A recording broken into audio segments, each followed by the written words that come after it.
3,000, 4,500 watt, 5,500 watt. This one's 9,000 watts. So I got something to run 40 amps because I got a 50 amp plug I can plug it into. And I thought 9,000 was, they had another one that was 12, but 9,000, man. You talk about fast and boiling that water fast, man. It's going to be pretty quick.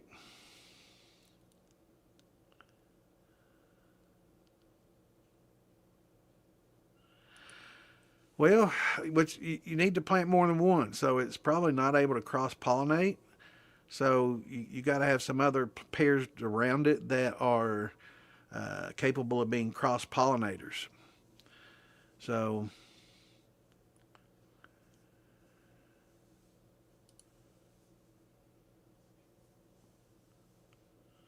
awesome. That's what we love to hear, man. That's good news. Uh-oh. Already, huh? Well, it's Saturday night, man. It's 8:30. You got an excuse. Hell, I ain't shared the damn link yet. I'm sitting there. What in the hell am I thinking? Lord have mercy. I get busy talking and forget what I'm doing. Let me share those out. Everybody probably wondering what the hell's going on. Let's get these links out there. A lot of people probably wondering if I'm going to have my show or not tonight.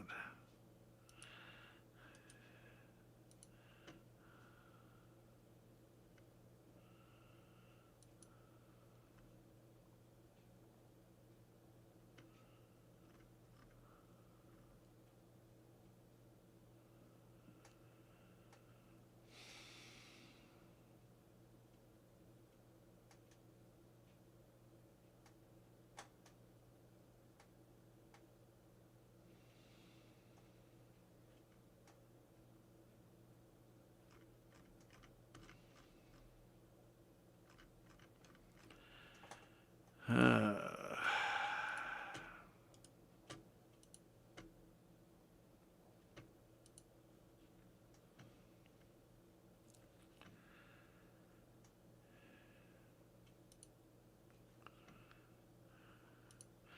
Let me get this link out, man. That's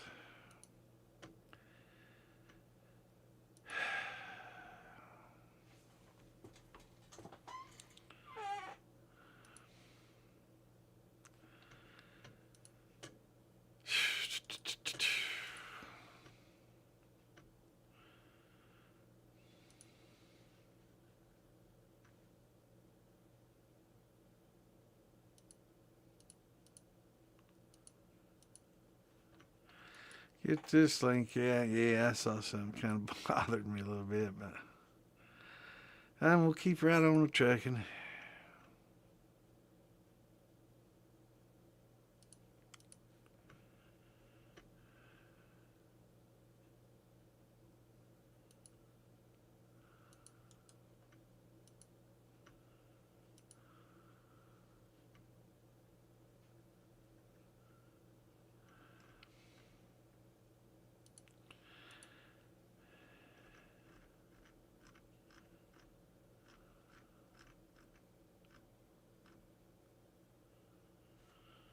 Interesting.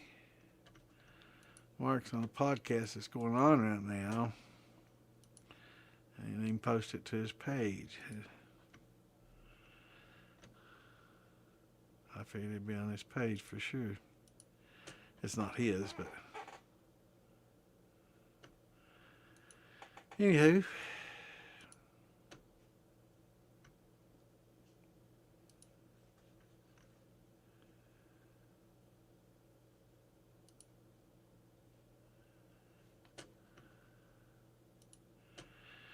Get these links shared as many as they'll let me do. Probably about my limit for now. 8:25. It's gonna be 9:30 before I can shoot anymore. We'll get out there what we can.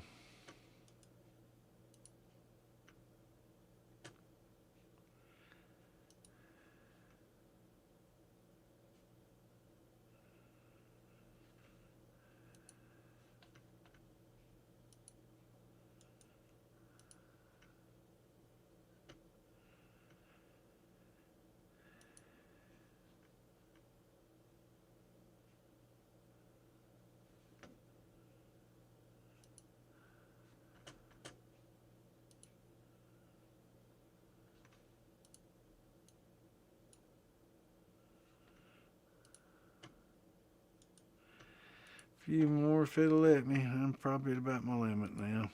Hopefully not. Every time it goes through, I'm surprised.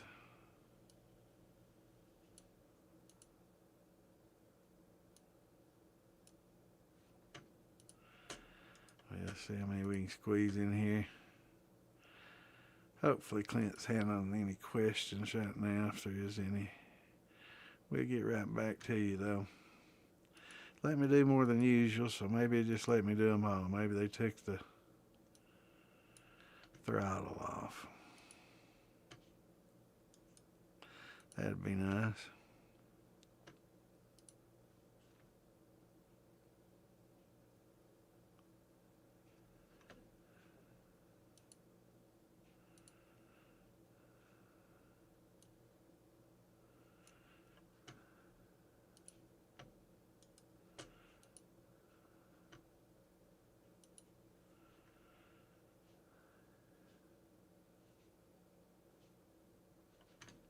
Well, maybe I'll just get them all out there.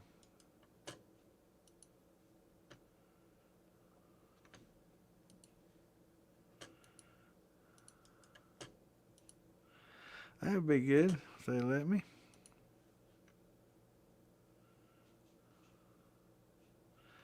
Hell yeah. Feel like my throttle's off.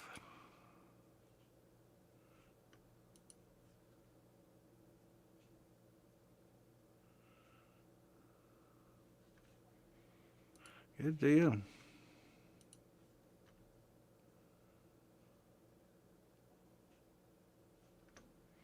Excellent.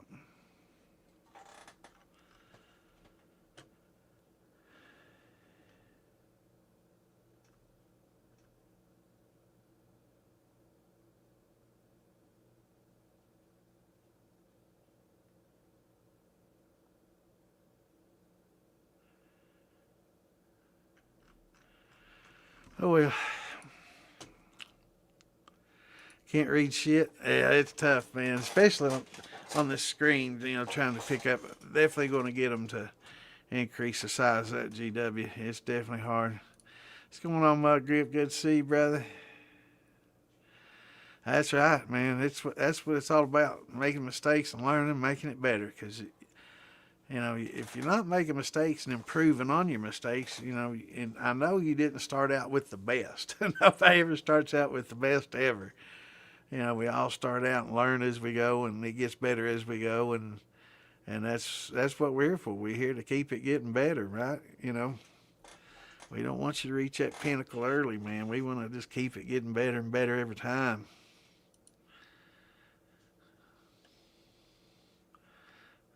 Shots, there we go. That's what I was waiting on. I will say, I have to apologize to Joe Swishstock. When I left Wes's, I thought I was leaving with Derek's 3-grain and Joe's multigrain. Well, Joe's multigrain that I thought was Joe's multigrain was actually a 50-50 of Derek's and Joe's that they put in the barrel. So this is actually what went into the barrel, which is great. And that's why I thought they were pretty close, and one was just a little bit different than the other one. Not a lot. But there is a distinguishable difference in the two once they're mixed, but it's pretty good.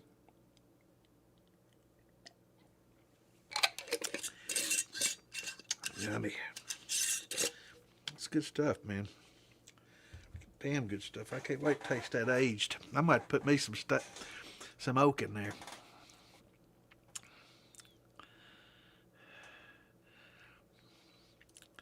He's unhinged, uncontrolled, unfiltered. GW.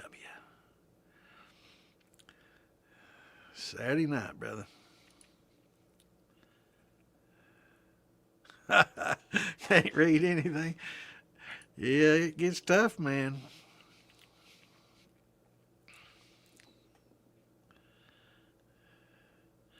Awesome. So, yeah, you could probably read the multiple chat here off. I don't know if tall's better because I know you're still just able to read 3 people's comments. and not quite all three there. And all three, yeah, I think the wide's the best with the, I don't know if that was, yeah, but it's too small to read for most people, so we have to go with the big font. So, but I'm gonna get them to make it where it's half this, half the screen. So I take up a third over here, or well, a little bit more than I guess a third of the whole thing, and then the other one's just gonna be, it might hide a lot of this banner, but transparent and all the way up and down this, and I'll change the background if it's hard for you to read it on it.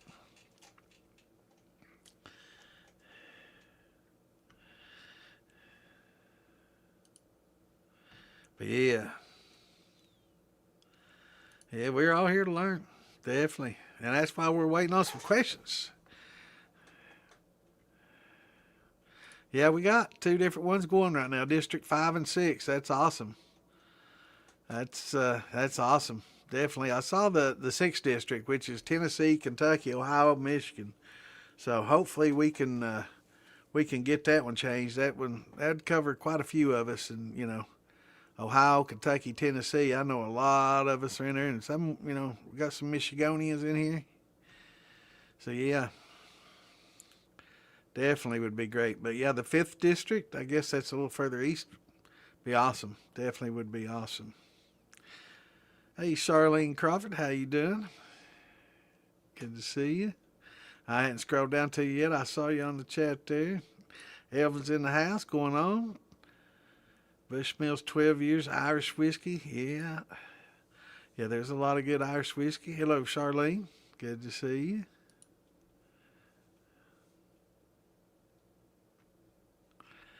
Let's see if we got any questions here.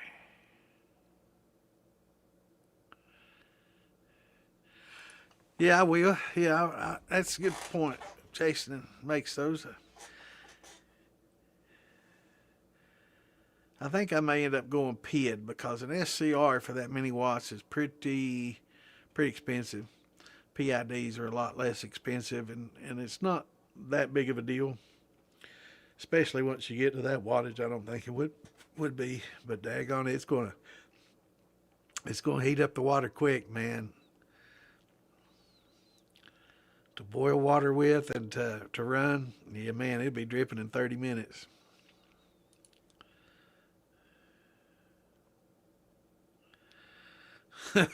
Are you? Well, there's some phase loop, or what was it? Phase something controllers that I wanted to read more about. Phase modulation. I wanted to read more about.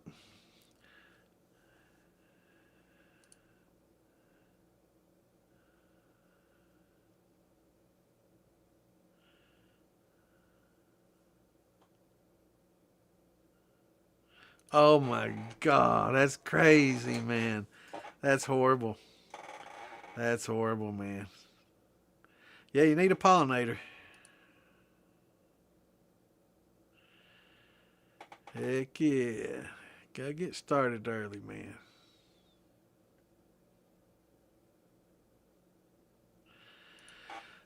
Inquired on the Facebook page about ball valve grease, but there was no reply. Have you got a good brand suggestion?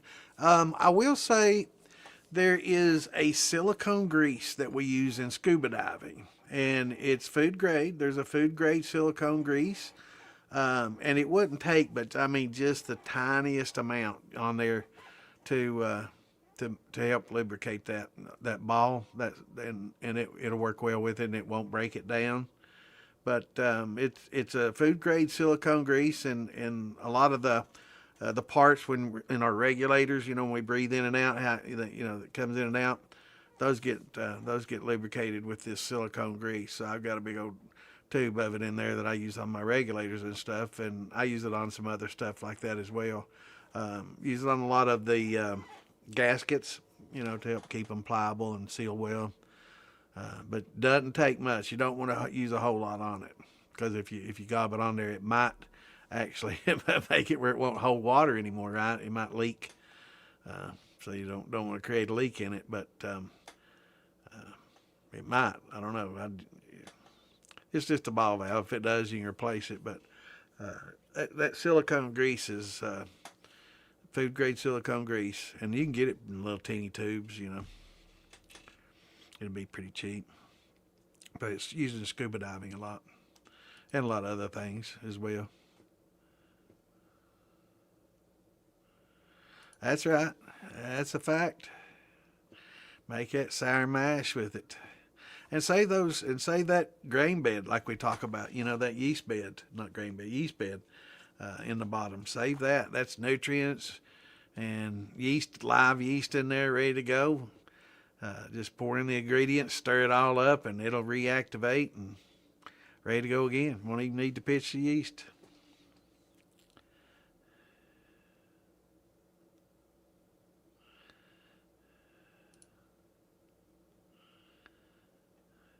You can get dunderstruck.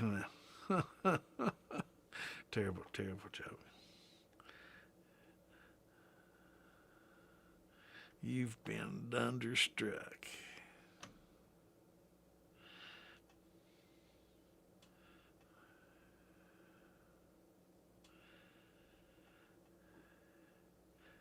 Yeah, it might be just real tight. It might be clamped down real tight. But yeah, just a tiny bit of that silicone, that food grade silicone grease should make it a little bit easier to move. I will say, I didn't know, based on the picture, I didn't realize how heavy a 1-inch ball valve that goes on these it was a 2-inch ball valves that goes onto these 2-inch ferrules is. It was a solid ball valve. And I ordered it. That sumbitch came in, man. I swear to God, it was 40 freaking pounds. You couldn't put that on the side of a pot, man. It'd just fall over. It was heavy as lead, man. And fortunately, it got damaged in shipping, and the ferrule was bent. So it wasn't no way it was going to work for me anyway.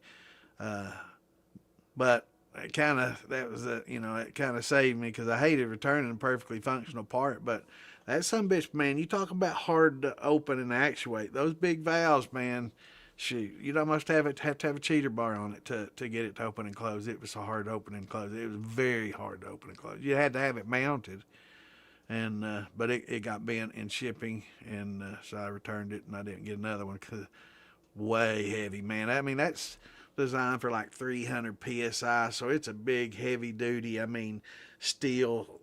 It's like solid steel, like 4 inches by 2 inches. It's just like a hunk of shot put, basically like a damn shot put. It might have been heavier than a damn shot put.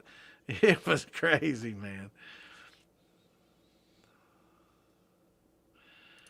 Yeah. Let's put that chart up here for him, brother. Now, this chart's based on, an average. It's not any select variety, so there's going to be some apples that are going to be sweeter, and there's going to be some fruits that probably not as sweet. Let's get that chart up here and let everybody see it real quick. So you can see on here, grapefruits 6.2, you got 8. So I'd say it depends on the grapefruit. Like some of the pink grapefruit probably definitely going to be, sweeter than some of the yellow ones. So they will vary, when your grape varieties will vary and vary. So with your cherries, some are tart, some are more sweet. So this is kind of an average thing, just to give you an idea to help you make your recipes and how much you're going to need. So per 100 grams. So that grapes is 18.1 grams of sugar, give or take, depending on the grape, per 100 grams, of grapes. So you can kind of use that to help, create a little bit of a recipe of your own in winemaking and brandy making. And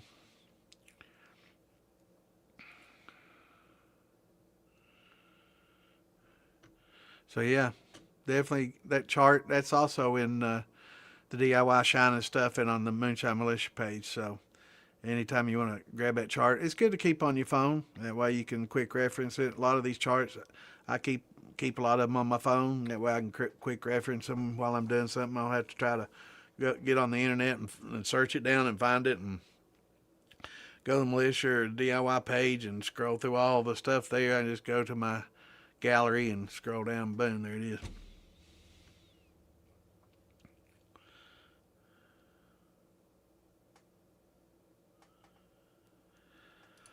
For bourbon, basically, just the corn, and a barley. It's not the best time of year. I guess around June, July, August is a really good time to buy your rye and your wheat and barley. It's basically when it's harvested. A little bit later in the fall for the summer for the ones that are planted. Sometimes some of them they'll plant for a winter crop, right? For a winter cover crop, and then sometimes it's planted in the early spring, and then sometimes it's planted early summer and harvested in the fall. So it just depends on what region, But call around, get on Facebook Marketplace is a great place. Fieldbilly, can get you stuff. Shipping can be expensive, especially once you start dealing with weights. If you got some small mashes, it's not going to be so bad. So, you could call Fieldbilly or some of these other grain suppliers to get, one of them to send you some. But if you got a pretty good sized mash and you want a larger mash, getting on Facebook and start seeing, and start writing down. We did this with a buddy of mine last week. We were looking around and trying to source some wheat and rye.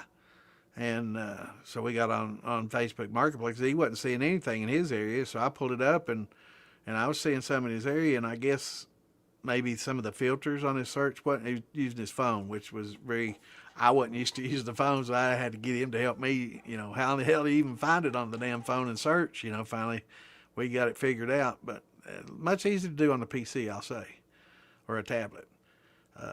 But yeah, we found some places in his area, and you just got to call them. You got any wheat planted? Right now probably be a pretty good time to call. You got plans to do wheat or rye this year, and they'll know already if they're going to. They vary their cover crops to help supplement the nutrients in the soil and stuff. So they'll know pretty much what they're going to run this year, and some will alter years, and rotate different crops, for cover crops, and so. Yes, I'm going to, man. Hey, I'm getting closer, man. Now that I know which digital container it is, I could probably go into it and use that Dev Tools in Windows. You can hit F12 and open up the developer tools, and I can find in the developer tools, I can find the digital container that it is, but I don't want them getting mad at me. Hell, I might have to charge them though. Fix it and send them a bill.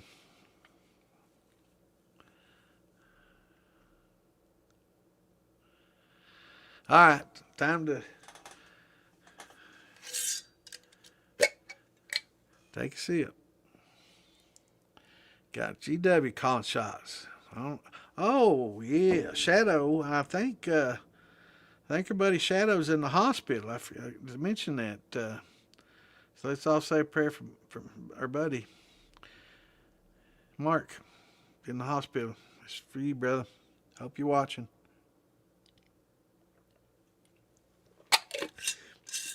Hadn't heard what it is yet. I just saw it on Facebook maybe 20 minutes before I logged on 20 minutes after I logged on, but before I set the podcast up.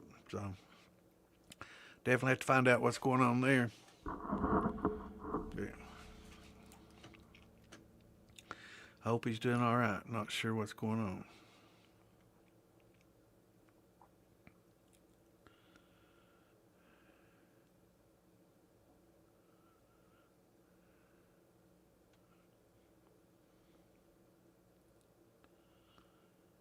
Hurry back, brother. Yeah, food grade silicone grease. That'd be a good start. It's very, it's hard. It won't come right off, right? It'll work well with that kind of urethane that's in the ball valve. It won't break that urethane down like some petroleums might.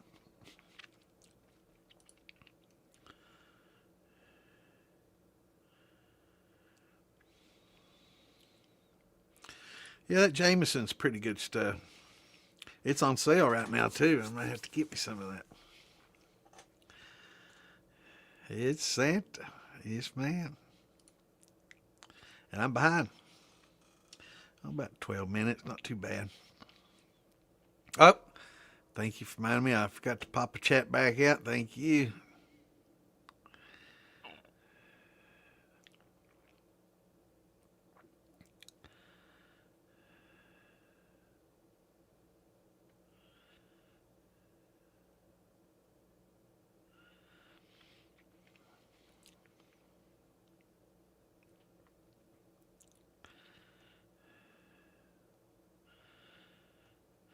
Fine as frog hair. I'm just wondering if you are you Cindy's sister? Y'all look awful lot alike.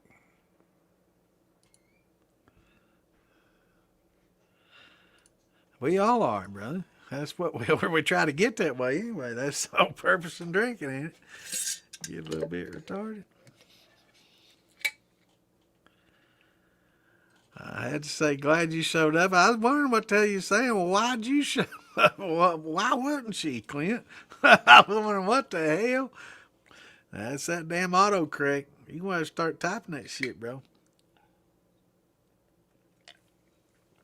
He used that text to speech, and I think he just trying to correct his accent.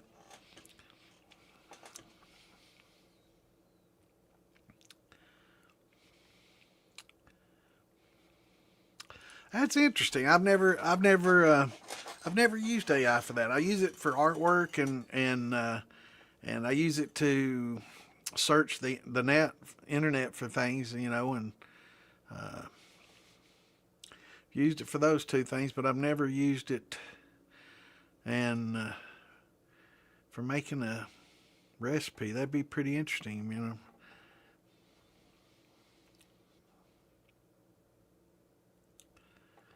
AI. Be AIA, Artificial Intelligent Alcohol, AIA.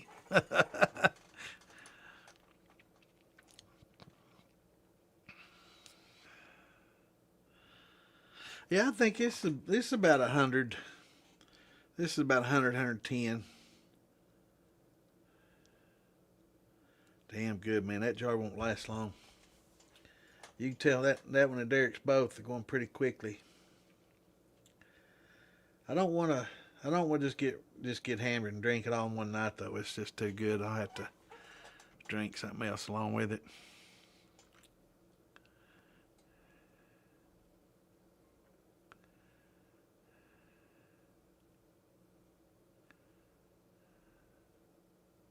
Yeah, making recipes is very easy to do.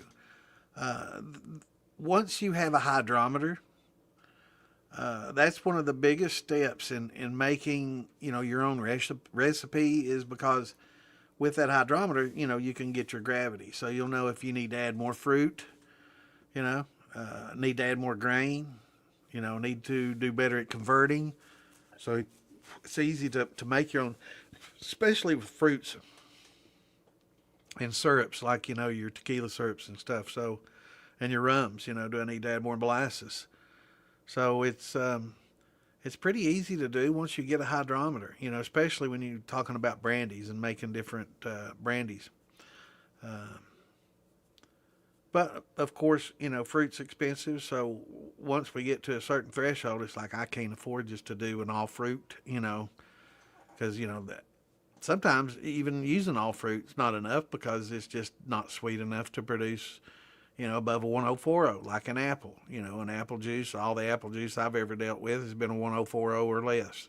Fresh squeezed, straight from the apple pressed, 1040 or less. I'm sure there are probably some varieties and some ripenesses that might get it a little bit more, but most all the apples that I've done have been 1040 or less. And so you have to just add a little bit of sugar, get it up there to 1060, 80, so wherever you want to, somewhere in between, and make your own recipe, but just based on that. So, X amount of apples, X amount of water, throw in, the course, the crushed oyster shells. Throw in a little bit of nutrients, little bran flakes or some oats or something, and toasted, smoked. I did notice Jim Aubrey made a pretty cool little grain smoker with a little stove that he'd built. That was pretty cool. Did y'all see that? Where it kind of drew the smoke and pumped it into his grain and stuff. Pretty cool little setup. Get him some smoked grain flavor. You just want to be careful about heat. So he said he took care to keep it, the cool enough where it wouldn't denature the grain. So you could smoke you some malt. It was a cool little setup he made, man. Was pretty cool. Very ingenious, brother. Reminded me of something I'd do.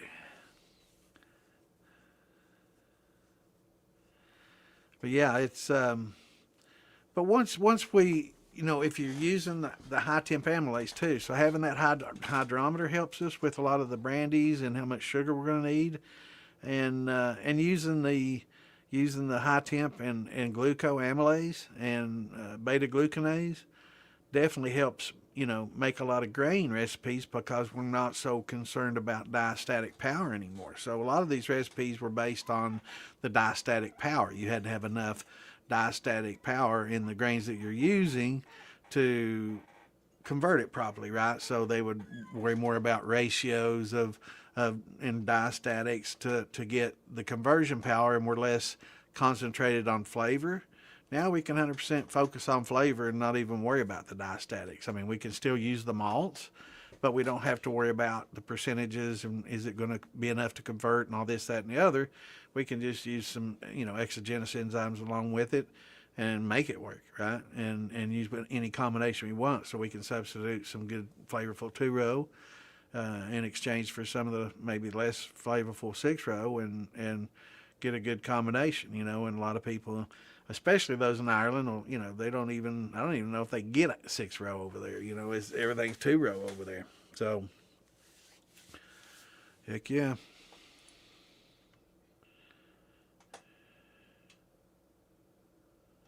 Yeah, when you buy something like that, when you buy an expensive yeast like that, you really need to propagate it and keep it alive and keep it going. And we talk about that, in your yeast beds and how to kind of rinse the alcohol out of it and get it cleaned up and jar it up and feed it every once in a while and propagate it, keep it alive. Absolutely. I wouldn't use a graphite. Yeah, I wouldn't use graphite. That you don't want graphene. So I would stick with a silicone based food grade. I don't think graphite would be a food. Now if it's the outside part, possibly, but if you're actually just wanting to lubricate that ball to make it move around inside that valve a little easier, and two, sometimes just working them a little bit. When they're new, they're a little stiff and they need to be worked a little bit and loosened up a little bit. So that might be, all that you need. But I wouldn't use any graphite on the internals, but on the, externals, it might be okay. But heck, just a drop of a food grade oil, would probably work on the outside as well, and it wouldn't be something you'd have to worry about as much.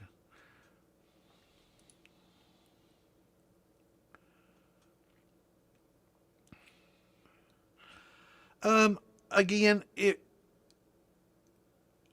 I would, if it's inside, I would, and it's, let me pull up, let me go to see. Amazon probably got it pretty cheap. Let's just see what's on there.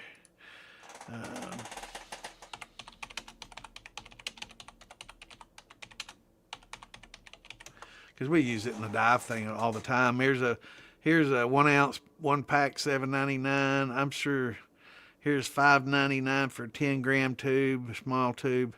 Let me sort by price. I mean, I'm sure you could probably, heck, you might even be able to go. Here's $4.59 for a 0.35 ounce tube, which is probably about that size tube. It's about $4.50, and you could use it for other things as well. It's good for a lot of things, but or you could go to a dive shop if you know somebody who works at a dive shop. Any divers, they may have a tube. If they maintain their own gear, they're more than likely going to have their own, and they'll be like, yeah, here, just it won't take but just a teeny tiny drop on your thumb, on your finger, just to go in there and touch that and then start moving it around. It doesn't won't take much at all. And if so they'd probably give you some, if you could find somebody that had it. I'm sure they'd say, well, here, just put this on a little plastic spoon, take it home, dab your finger in it, rub it down in there on that little urethane ball, work it a little bit, and I mean it'll be like, but it might make it too slick.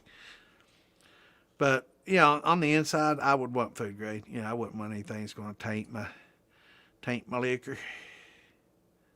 But on the outside, it wouldn't be as critical. But it's some people might not care.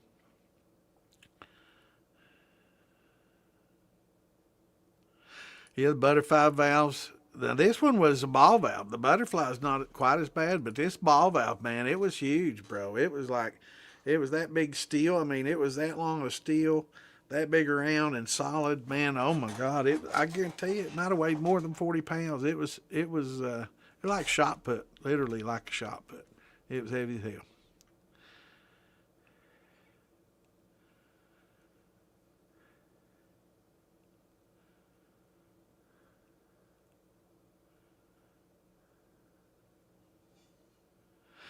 You probably got the same things I did, man. Yes, sir, man. Those things are heavier and shit. I mean, if you're just using it for, like I use mine to divert the vapor path, just get the butterfly valve. Just get away from the ball valve entirely, because we're just dealing with 3 to 5 psi. So it doesn't, it's not that big a deal. Now, if it's somewhere coming off the bottom of the steel, I would go with a ball valve, but we don't need, a 2-inch or whatever coming off that to drain. I guess they make a ferrule that reduces, down to a small. You can get the ferrule that's got like a screw that would be an MTP that you could just screw like a garden size valve in or something like that. But yeah, it would definitely be. They're just too heavy, way too heavy duty, and too hard to actuate. And that you probably got the same damn ones I did, man. They're heavier and shit, and just, I mean, you'd have to have a cheater bar on it to try to move it, man. It was crazy. It was just, no, wasn't practical at all.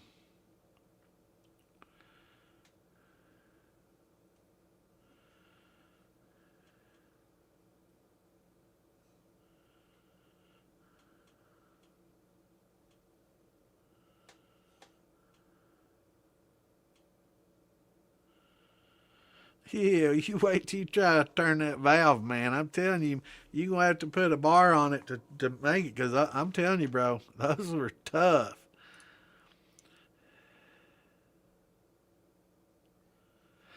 Now, this isn't rye seed, and it's a different rye, right? So there's rye grass, and then there's rye the grain.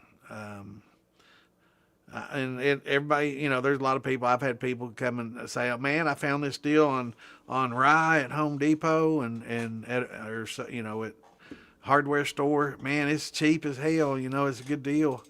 And then we talked, and it was actually the seed, and it's a different. And a lot of those seeds too are coated in a fertilizer, a Penn's coat, or a fertilizer that's definitely not something you want to fool with. But it's different. Yeah, it's different rye. It's a grass instead of the actual grain. Everybody makes that mistake until they know, man, because a lot of people don't. You don't know it until you learn it, and I didn't know that until I learned it. But yeah, it's a little bit different.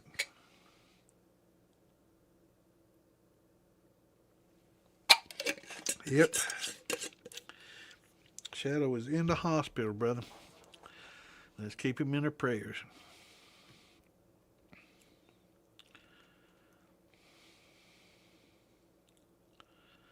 Yeah, the only time I think it would hurt anyone is if it had that fertilizer on it, that Penn's coating or something like that. That's probably not something that you want to drink. Can't be good.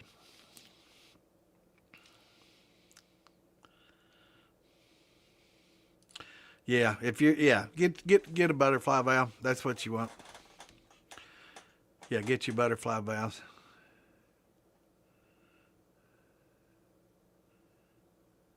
Or you could get just what is it 2-inch? If it's 2-inch, I use 2-inch butterfly valves, and they're perfect, and they work great for that, for diverting the vapor. Yep.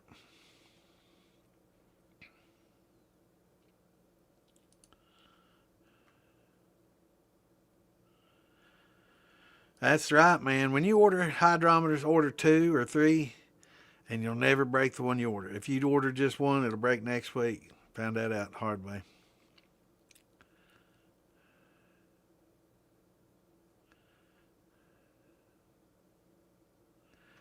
What's going on, Scott? Yeah, you ain't too late, brother. Just an hour. Just blame it on the time change, you know.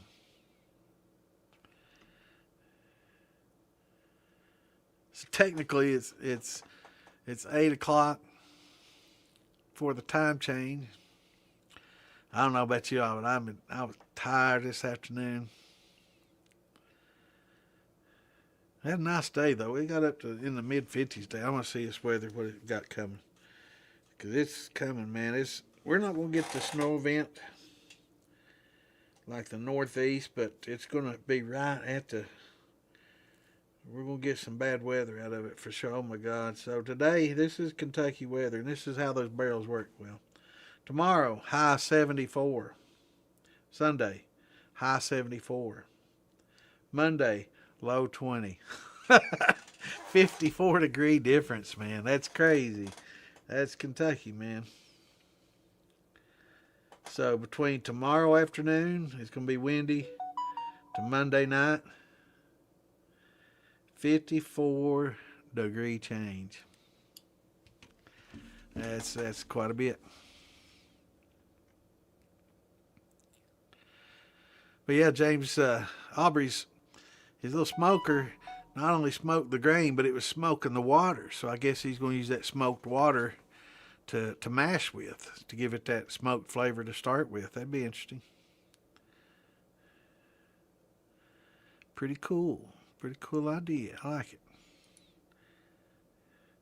That's that kind of moonshiner mentality, you know, thinking outside the box like that and making up your own little setups like that. I like it. I dig that kind of stuff, man.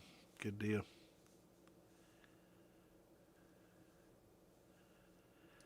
Tractor Supply. That's just, what's it called? Heritage or shit? What's that called? Producer's Pride, I think. Make sure that that's the right one. I'm pretty sure it's Producer's Pride.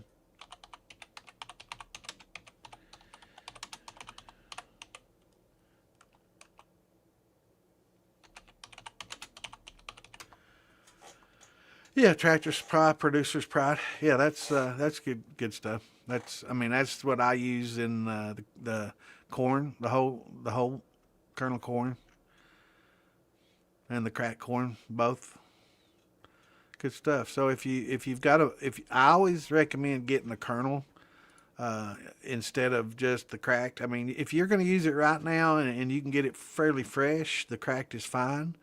But a lot of the crack they have in there right now been sitting around for 4 or 5 months now, so it's kind of oxidized, right? So it's kind of aired, it's not as efficient as it was. But that kernel, you get that whole kernel corn, and it's got that husk protecting the inside and holding that moisture in and keeping it pretty much like coffee. Versus everybody likes fresh ground coffee versus coffee that was ground 4 months ago, right? Because it starts losing its flavor, it gets oxidized. Same thing with corn, or anything for that matter. It's like any herb or any spice that you use. It's the same. That's why people get these spice meals and grind them up fresh, because it's so much fresher and better. Same with corn. So if you can get that whole kernel and you got a grain meal, that's the way to go, man. It's so much. It's so fresh. It's like drinking just regular coffee versus freshly ground coffee. You can definitely tell the difference. And the same thing in your shine for sure. But yeah, get the whole kernel and it'll protect it up to a certain amount of time and keep it fresh and just grind it up as you need it. Definitely, especially if you're going to buy a bunch and store it. Now, if you're just buying, as much as you're going to use and you can get it fresh, that cracks just fine. But that Producer Pride is fine. It's good clean. It's good clean corn.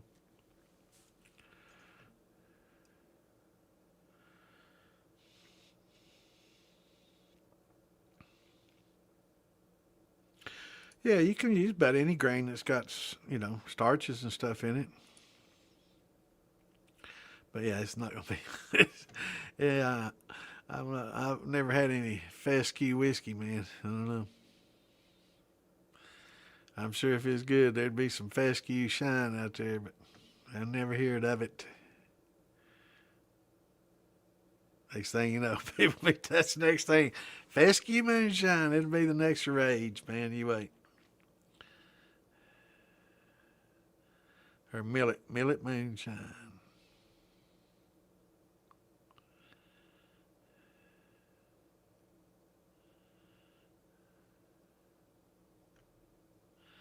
Got some questions. Love it. I remember Kim Hayes. I've been here before.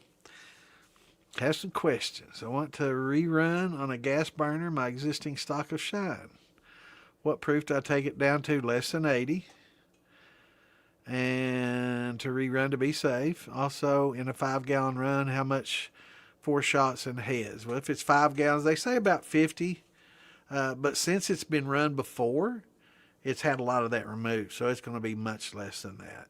But I would still remove some because it's still in there, right? We know that it's there's going to be some amounts, less and less as you get through the run, but there's always going to be 4 shots in heads all the way through the runs, even into the tails, right? The amount reduces as you go. Some people say it starts high, gets low, and then gets high again in the tails. I would have to see some scientific evidence of that. I've seen that argued on Reddit and a few other places, and I'm not seeing any hard scientific research on that. I'd have to see it to believe it, but you won't have near as much. So 50 millimeters per gallon for standard. So this is going to be much less. So I would say if it's 50 times 5, it'd be 250 milliliters. So I would say probably half that. But it's good instead of going by amounts to make your cuts. Use your nose, your olfactory, and use the feel and the taste, and will help it a lot too. And separating your jars as you go, as you learn, separating it to small half-pint jars, especially when it gets in that critical point where you think it's between heads and hearts, and you want to then you can go to smaller jars. And then once you know that you're in your hearts, you can go to bigger jars. And then once you think it's about to get into tails, you can switch over to smaller jars again, and make finer cuts that way. But yeah, it's a lot of it's going to be already removed. But I'd take it to about 60% to be on the safe side. And you don't have to mix it with water. I mean, if it's like a brandy, you could kind of mix it with an apple juice. I mean, it's not going to come out a whole lot more appley, but it'll help give it some of that character. If you cut it with that versus probably a water, um,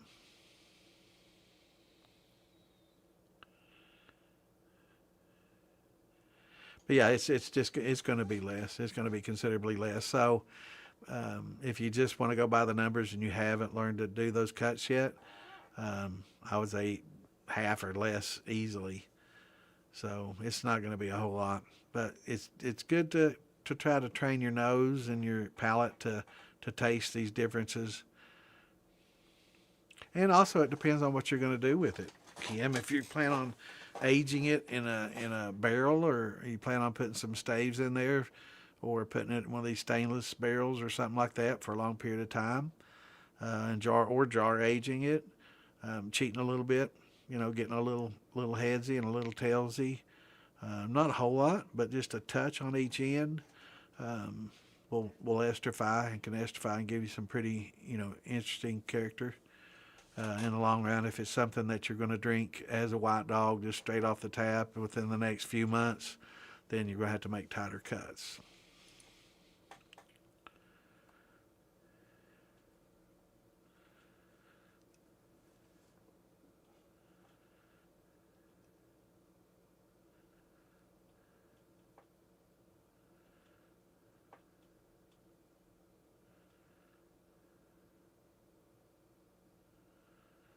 Yeah, 40%, 80 proof, right?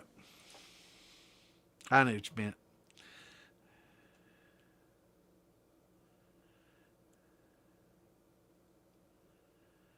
Yeah, like a regular, you know, especially a grease that had a petroleum based type grease. You know, I'd try to shy away from that. Use a silicone. The silicone is not going to be as impacted by the alcohol like a petroleum based. Petroleum dissolves with that alcohol pretty readily, whereas a silicone, it won't dissolve with alcohol. That's one of the reasons I recommended it too. But getting that food grade silicone, it's pretty cheap. And like I say, if you go to a dive shop and just say, you know, can I get a little spoonful for $1 or $2? You know, they buy big, huge tubes of it. They'll be like, here, brother, just take it and go.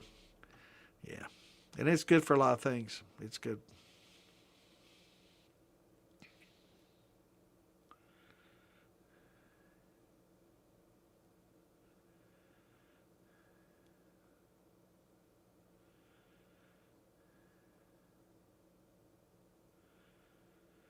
I'd say it does, man. I mean, this was a 2 inch. I tell you what, I wouldn't put a 4 inch valve on my glass column, man. It'd break it, man. My glass column, it'd break it. Just try to turn the damn. No. Yeah, 4 inch. I mean, that's probably 80 pounds. It's crazy.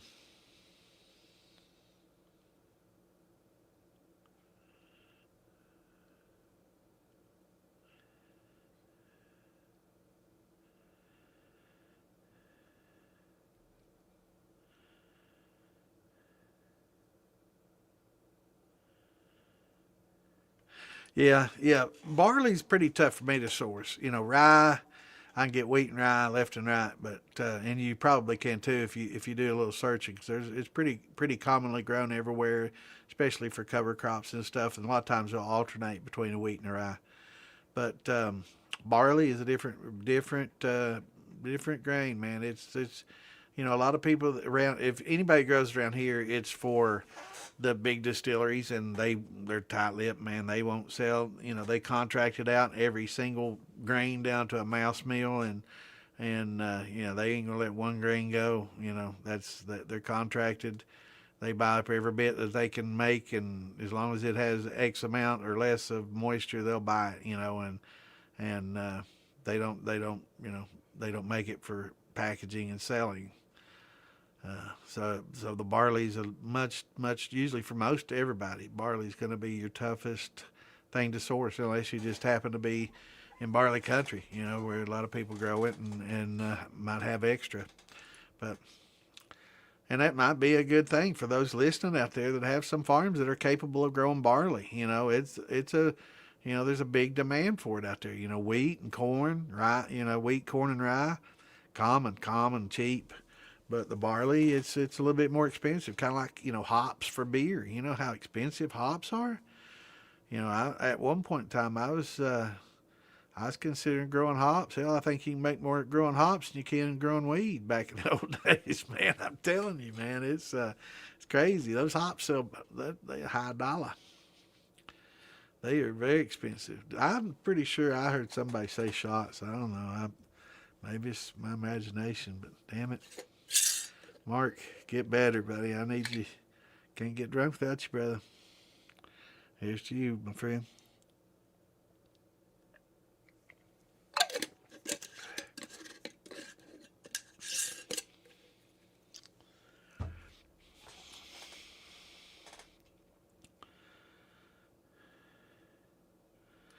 It does, man. I'm telling you, man. You need a cheater bar on that 2 inch I bought. It being new too, I'm sure you know. I'm sure once you move it around a little bit, but yeah, I thought I was definitely going to put some silicone grease on it, but I noticed it's bent, and I'm like, there's my out because it's just too heavy for my application. I was going to have it, you know. I ended up getting the butterfly valve, and it's much lighter weight. It's exactly what I needed and wanted, but that's not going to be good like coming off your steel, you know, where the liquids, you know, go right up next to it. It's not going to be as efficient as something like that. I'm sure it'll work, but it's not going to be as efficient for that as for a vapor gate, right? So definitely the butterfly fit my bill for vapor, you know, vapor management.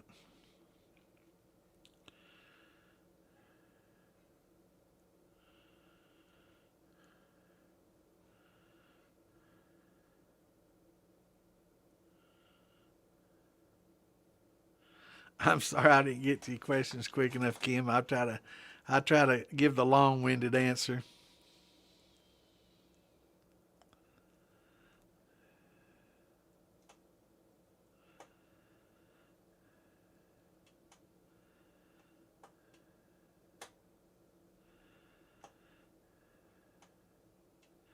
Yes, man, it is. That's a big swing. 74 to 20, man. 54 degrees.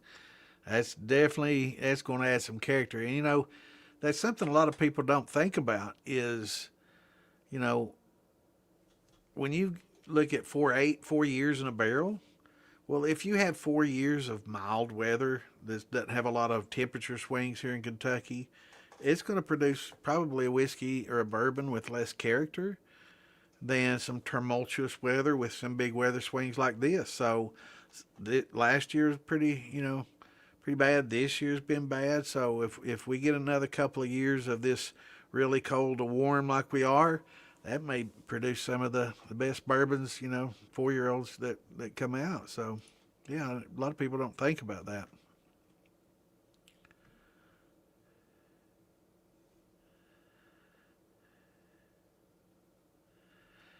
That's right. We definitely try to keep it safe.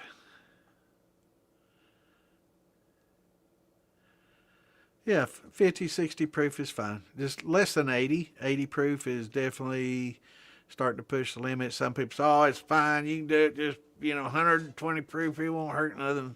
Don't listen to them. I mean, yeah, you can, and it probably might work, but why risk it? Because, people that know science will tell you best to kind of proof it down a little bit to be on the safe side. Because things will reach a flash point, especially once you increase the temperature and the pressure. It's just to be safe. It's all about safety. It's not about what you can do. It's about what can be done. What's safe? What's the most safe?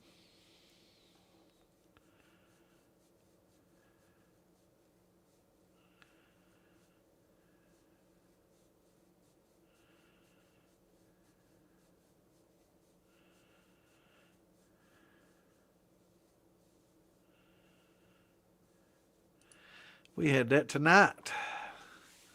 We had breakfast for supper. Well, this afternoon, about 4:30, I was eating gravy and sausage and biscuits and eggs.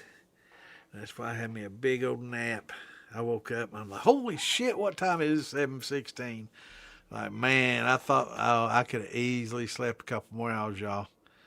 I was like, holy shit, I can't believe I let myself fall asleep that late like that. Freaked me out. I was like, man, because I just knew it was going to be, I was late, man. I thought for sure I was going to be late.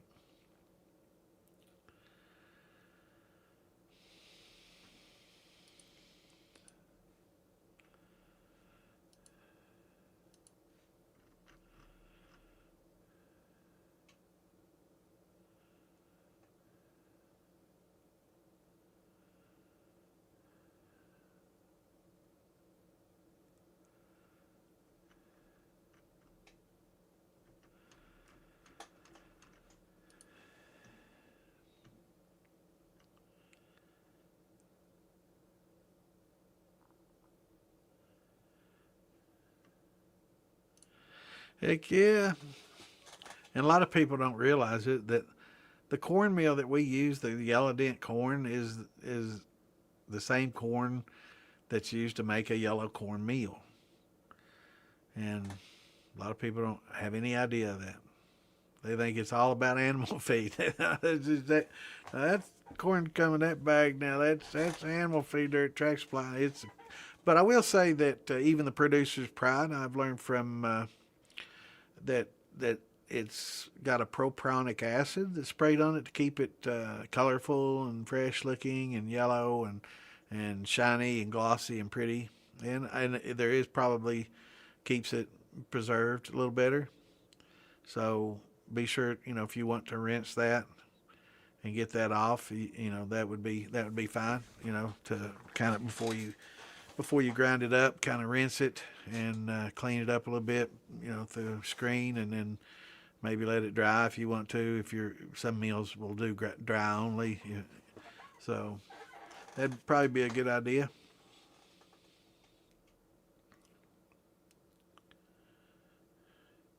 But Sean Peterman and Roy Crothers taught me about that. It's good to know.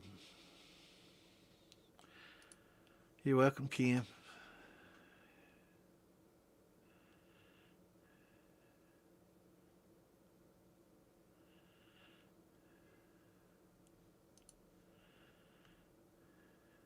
Oh, the pickle still. Now that is don't do this at home kind of thing, right? Yeah, it is epic. It is pretty cool. But that just shows you if you wanted to, you could do it out of about anything. But that's we don't recommend it. Yeah, it was done just as to prove that you could. It's not something that you should, right? Even on a stove, it's just not safe. It's. I mean, you can, and if it were like distilling water in a life or death situation, right? And it's hard times. You have a hot plate and you got a big jar and you need to distill some water to clean up some water that might have some giardia or something else in it. Yeah, it'd be probably okay. But something like alcohol, even in mash, says, oh, it's just 18%, which is 20 proof almost, which is okay until you increase the temperature, and then it can be dangerous. So yeah, it's best just to get you. I mean, hell, you could probably use a pressure cooker like I started with. If you want to use something out of the kitchen, it's simple. But it's best to get you a cheap little Weber steel and get in hobby, man. One of these right here, little Weber steel like that. That's about 18 and a half gallons for a couple $100. You'd be making big amounts of moonshine pretty quick and easy, or a beer keg. So let's be safe. But those jars are okay for thumping, and infusing rigs. But yeah, he did admit that he had to take it down. He was worried about everybody seeing it and doing it, and people getting hurt. Making some pear mash. That sounds good. Real good.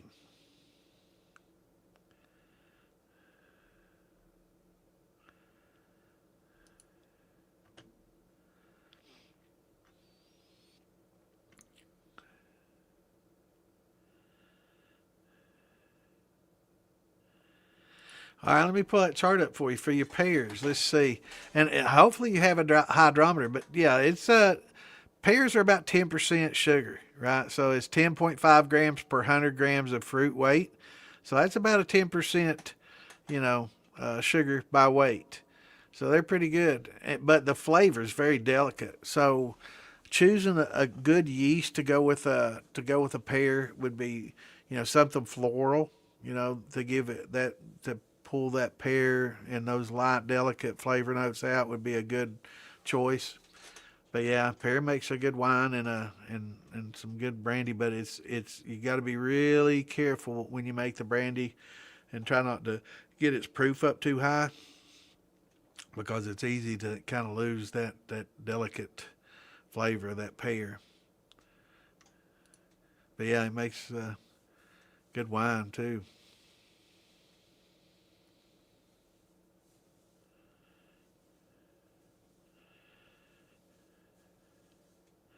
And why a couple of year old shine, if it was good then, should be even better now. I mean, it doesn't go bad; it just gets better.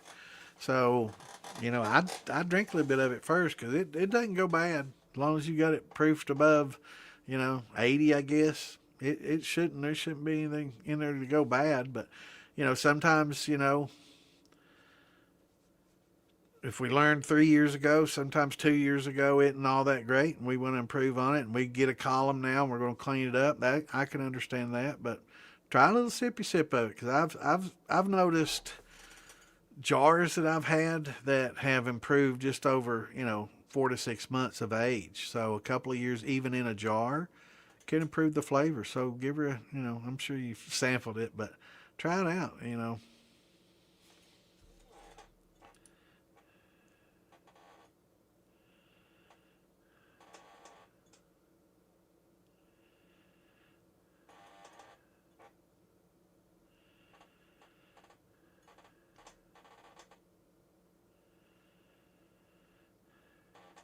Yeah, they definitely proud of their barley.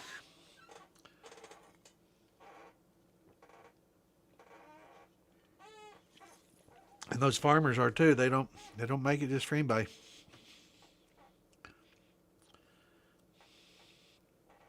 Alternatives to hops, like what, skunk weed? No, I'm not.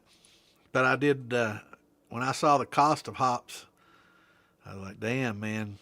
If you have a pretty good some good land with some low land next to some water, that's pretty. It's a pretty good area for them to grow. I read into it a little bit.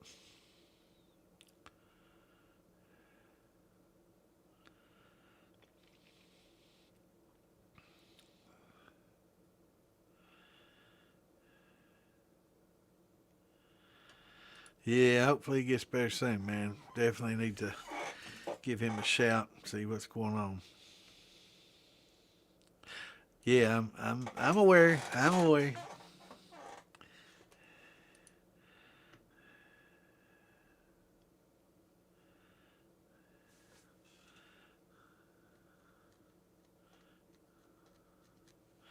We're gonna have to start calling you Willie Palin.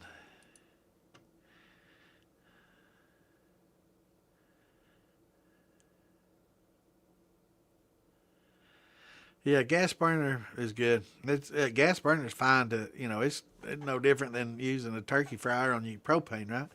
So yeah, good gas burner inside is fine, and you can use the bigger steels. Like the one I like this Vever. It can sit on two or three burners, right? I mean, you got a small gas stove, like a 20-inch gas stove. It has four real close. Shit, that some bitch probably sit on all four of them, man, and run. It covers. I've got a stove, 30-inch stove, 5 element, and it'll cover three front, back, and center element, easily. And I've run on all 3 elements, but and you have to be careful though. I will say, for those that are using electric stoves, make sure it's not one that cycles on and off, on and off, on and off to maintain a heat. It just adjusts. You adjust the heat as you adjust the dial.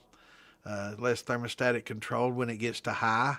So make sure that you get one that's less thermostatically controlled when you get to, excuse me, medium high to high.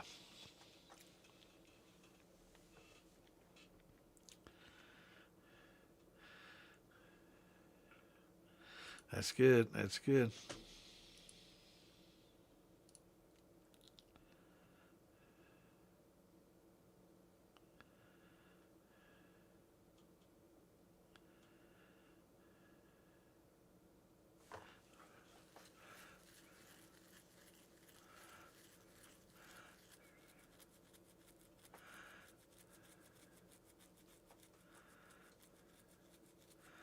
Yeah, I wasn't late.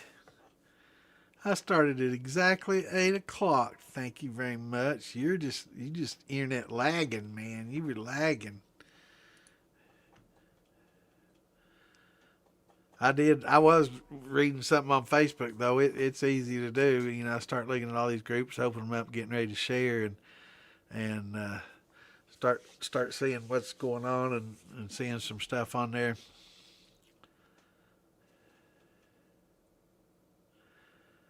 Yeah, actually, Lisa, she hasn't chimed in here yet, but she makes tinctures, and there's quite a few people that use it for their tinctures as well. It's good, and some people use it for their green dragon marijuana infusion things, which hell, whatever floats your boat. We ain't gonna judge anybody. But yeah, it's great for tinctures and leaching out, making some medicines. It's going to be very important. We were talking earlier about you know living off the grid and in hard times. It's who knows what the future holds. So you got to prepare, pray for the best, prepare for the worst, right?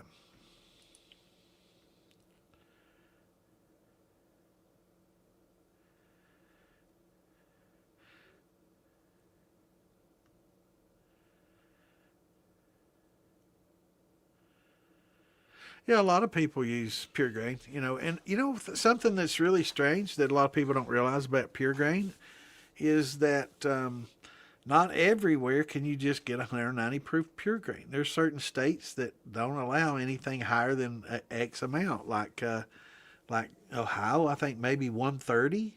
So you can't even get Bacardi 151 there. Is that crazy or what? You cannot get 190 proof Everclear there. I thought that was just everybody get it everywhere you go, but no, not the case. So certain states, you know, and again, it's a state thing, and it's all about the state laws and rules. And I don't know, maybe I'm a federalist. I think everybody in the United States should have the same rights and freedoms in all 50 states, right? I don't think states should be able to dictate what you do more so than somebody in another state. I don't know. I'm not real big on the state varying. I think we all should have the same freedoms. So I'm sure there's some drawbacks to that maybe, but I don't know. I think that everybody.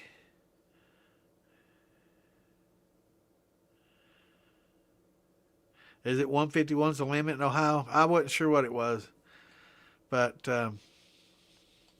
yeah, there's certain limits. You can't just get Bacardi 151 everywhere, or Everclear 190 everywhere. Yeah, it's crazy.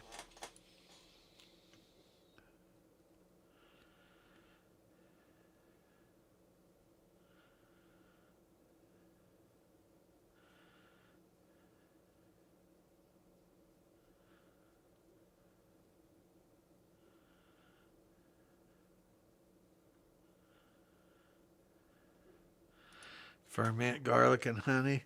There's a lot of fermented foods. That's also, once we talk about living off the grid and canning and not just survival, but going back to the old ways. I was talking to my fiance, my daughter. And I'm trying to get her and learning about canning and putting stuff up. And my ex she comes from the country as well, and her grandmother and her mom and grandmother also did a lot of canning and making fermented foods and making sauerkrauts and things like that. Definitely becoming a lost art. Especially in the big cities, it's just kind of unheard of unless somebody moved from the country to the big city. You don't see it in the big cities much.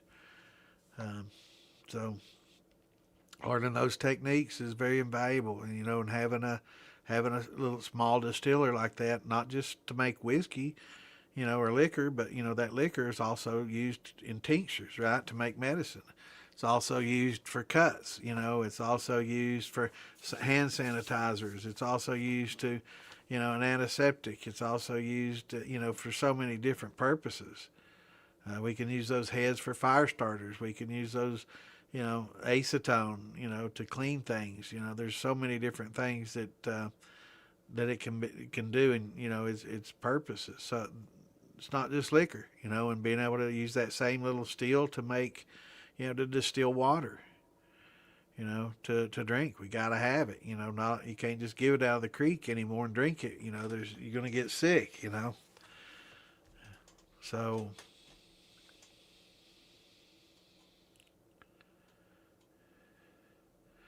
yeah.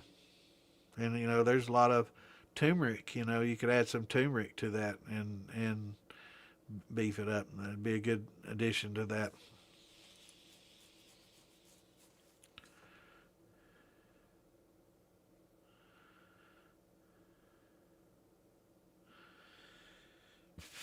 Does it? What is that? What is that? Daggone it. Daggone you, man. You're making me feel bad. I forget everything. What is it? I'm going to have to Google it. Sweet gum. Yeah. Gumballs. Sweet gum.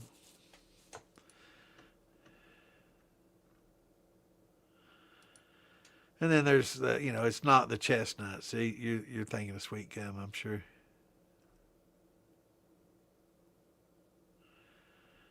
Let's see what. I know there's chestnut that have spiky balls, but that's not what you're talking about. The spiky seed pods. Now that's a horse chestnut. That's not sweet gum. Yeah.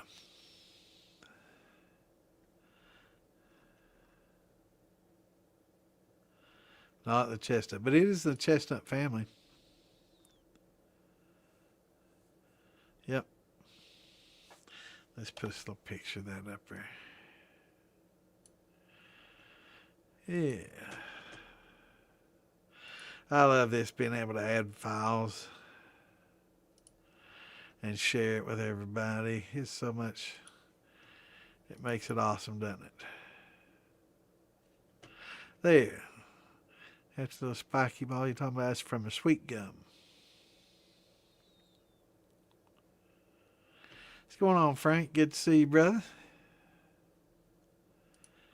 Yeah, I like the fact that we can sit and watch videos. So if y'all have like an instructional video that you want to recommend, or something short, or little clips like that you find very informative, that would, that involves alcohol, or making tinctures, or using alcohol for some sort of, something, let us know. I don't mind.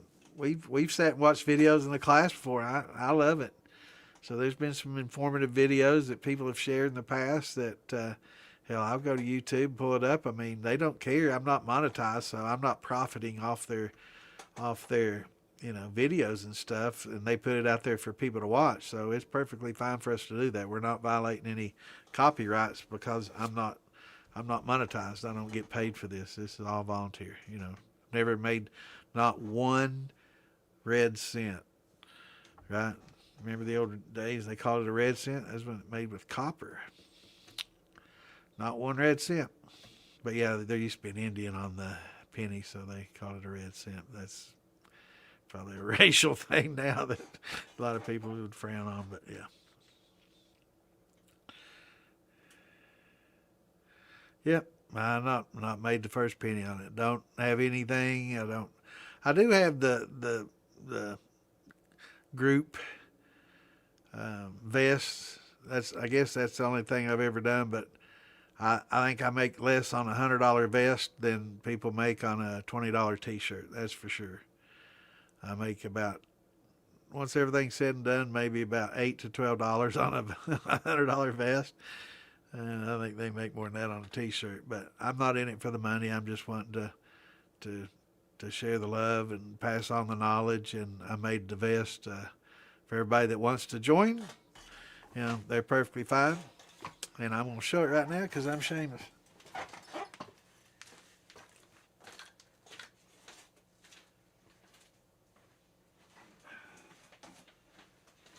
And I'm proud of my design, so for those that don't like it, I'm sorry. And here's the vest. Moonshine Militia vest. There's that center patch everybody loves so much. And it is a lot like that one the GW has, right? But there's the militia. And here's the old bad Santa. But yep, that's anybody want one of these? $100. Can't beat the deal, man. They guarantee you can't. I found those found the vests real cheap. Nice leather vest for $25. You can't beat it. And for the patch kit, $75. The vest is $2,500. You'll not find the, most club vests are like $200 or $300. That's and that's not like a plastic patch. That's what they call that. Can't remember what the stitching called on that, but embroidery. It's an embroidered patches, and the workmanship on it's top notch. The AR-15s on the militia thing, they've got little raised butt stocks and raised areas on the gun where it should be. It is almost like a 3D embroidery. It's really great work. But anybody wants one, let me know. $100 plus shipping, and I can't sew them on for that, right? So you'll get the vest and you'll get the patch, and I can show you the instructions on how to get them set up just right. But in the front patches, you'll have to buy your own name and put your your name on the front. But this for the 3-piece and the vest. Can't beat that deal.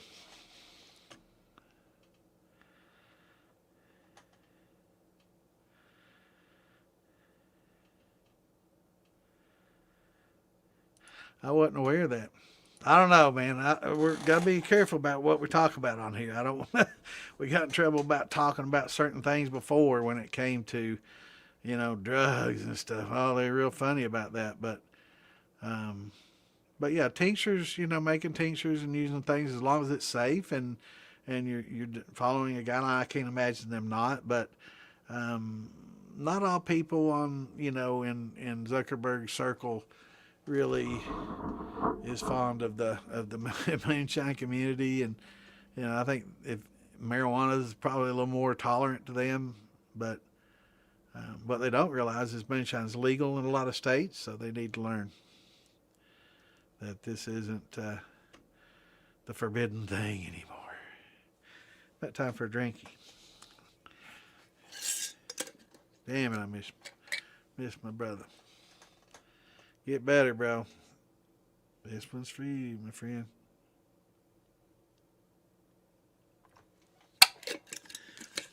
So this is the combo. So I didn't get any of Joe's Pure. I did get a try it that night. And his multigrain is really, really good. And I think it kind of, I can tell it dominates. Man, that's so good. That's good stuff, man. I can't wait to taste that out of that barrel in a year or two. Damn good shine.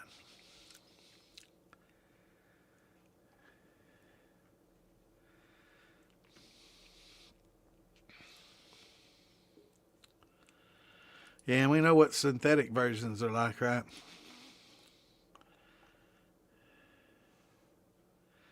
But yeah, learning about tinctures and stuff.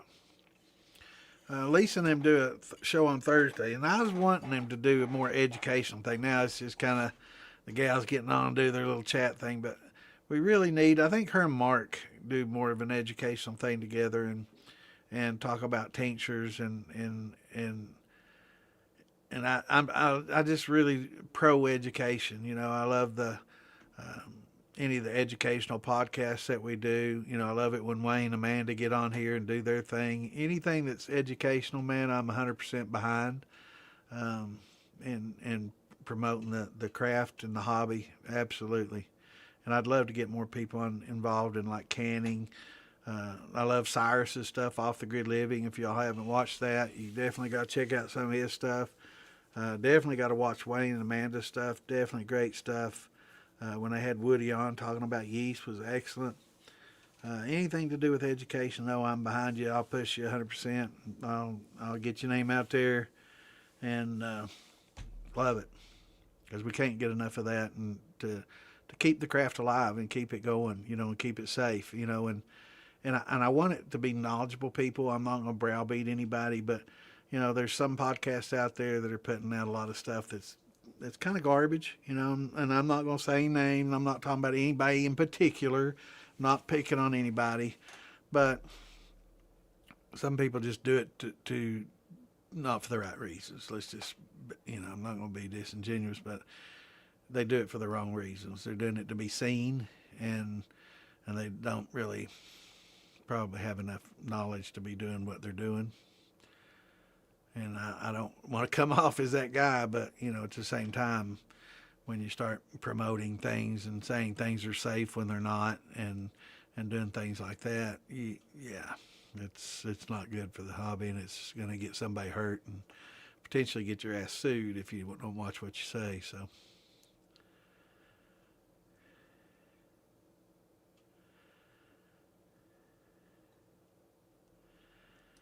Cabbage Patch Babies with fangs. Damn. That's pretty bad, bro. I don't know quite what to say about that, man. Damn, I don't want to go in that closet, man. That's crazy. Okay, fair enough. Just want to clean it up a little bit. That'll work for sure. And you'll know it if you taste it. If it's just not tasting good, yeah, you can clean it up for sure. Am I that far behind? Holy moly. 20 minutes. Okay. Green man and purple woman. Man, we talking about Star Treks or tripping on here? We really can't. All right, I ain't gonna say too much. I want to get me. You know, hell, they're just now unthrottling me, man. We're gonna be throttled next week again. I'm not gonna be able to do my shares. Damn it! Every time they say, "All right, everything's good," y'all get me in trouble. Damn it.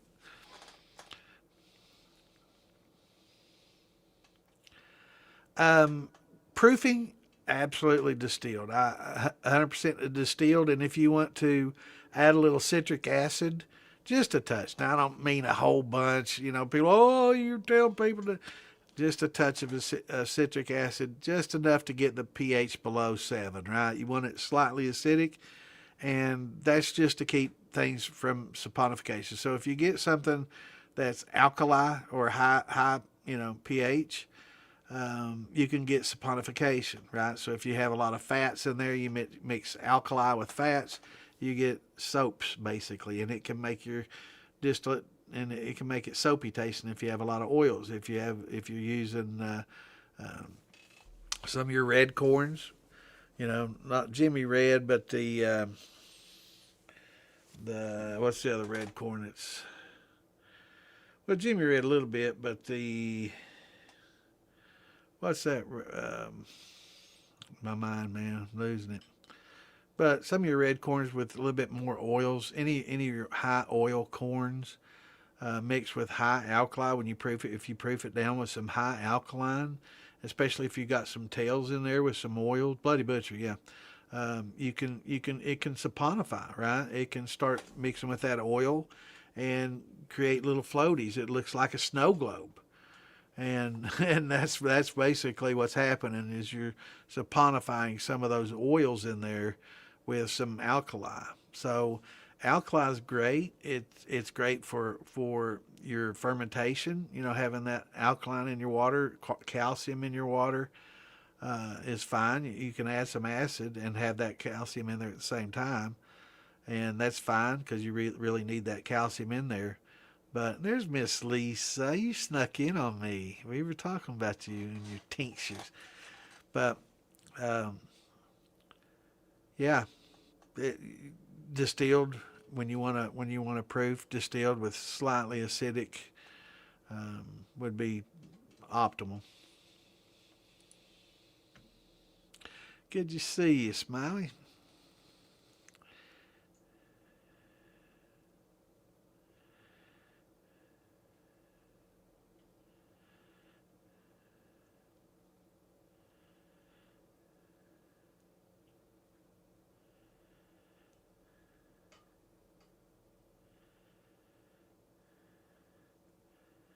Well, for for making your mash, spring water, hands down. Mineral water, great. Anything with those minerals definitely helps because that's what your yeast need and want, and it helps them.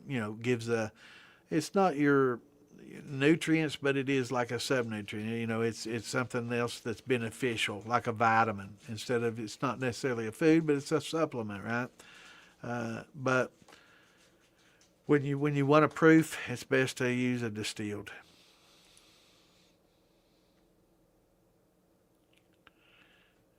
Got your new water chiller, awesome. Now is this a hillbilly chiller that you made with a window unit air conditioner, or did you go all out and buy an actual half horsepower, third horsepower, quarter horsepower chiller?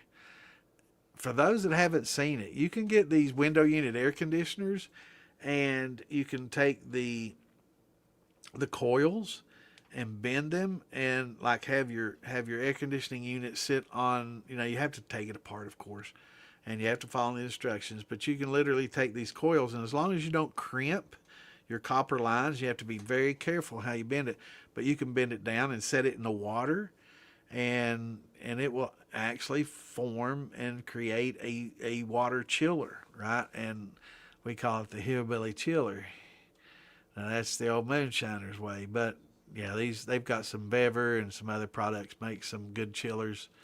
I know old Wes, he got he got one of those water fountain that had a chiller built into it, and made his chiller out of that. You know, that's the old hillbilly way, man. Is using ingenuity, creativity to make it work. But yeah, those chillers are pretty nice. That's right. You better believe it. You know, and when the times are hard, you know, cash. What good's cash? Cash is just a piece of paper. It's not going to feed me. It's not going to make me feel better if I'm sick, and it's not going to nourish me, you know, or quench my thirst. So, you know, give me medicine, give me food, give me water, or give me moonshine. You know, that $5 bill ain't doing shit for me. So yeah, there'll be a time, hopefully not, but in hard times you never know. You know, but it is great for bartering. Yeah. Especially with some of these farmers. You know, they like it too. So, you know, you get some corn or some wheat or some rye off of them, you know, tell them, you know, I'm making pretty good stuff with this, and you know, I don't know if you're into it, but you know, maybe we can work out a little deal, because corn's cheap as hell. You give them a quart of liquor, you know, they'll load the corn on you, man. Yeah, yeah, Chris distills. He's a master distiller, so he can make his vanilla extract. That's all he does with it. He doesn't do he'd never drink any of that moonshine. He just makes vanilla extract. Me, I'm a hand sanitizer kind of guy myself.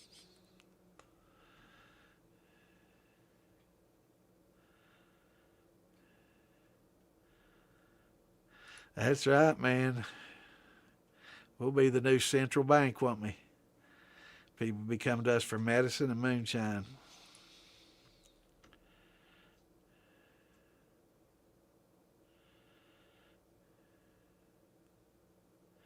Yeah, there you go. I'm behind, like, when at 9:32, 9:53. Damn, I'm 30 minutes almost behind. Well, actually 31 minutes behind. Hell yeah. Oh, Kim with the hillbilly chiller. Hell yeah. That's right. It does. It works real well. And actually, something I'm going to do. I need to make a little video doing that and share it with everybody, because it does make a good little chiller. And I've got two units sitting in there that I haven't used in years, and I know that it worked just fine.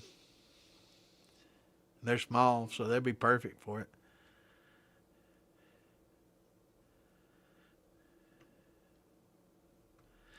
Yo, Kim, she's or he. I don't know. I've got a cousin named Kim. It's a guy, so that's that's one of those names that can be either way.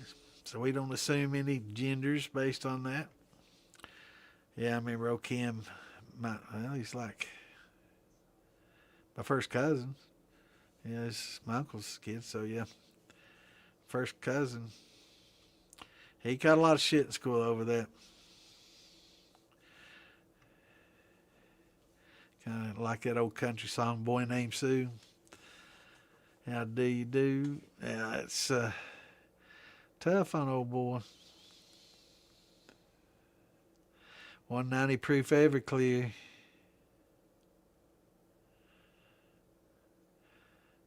Oh yeah, you don't get it in Ohio. Yeah, yeah, you can get it in Kentucky too. They don't give a shit. Hell yeah, yeah. The little window units make excellent chillers. I'm gonna do a video this summer. I'm sure Phil's done videos too of that. If not, I'm gonna beat him to it, and he's gonna be like, "Damn Santa, he took my idea." Get busy, bro.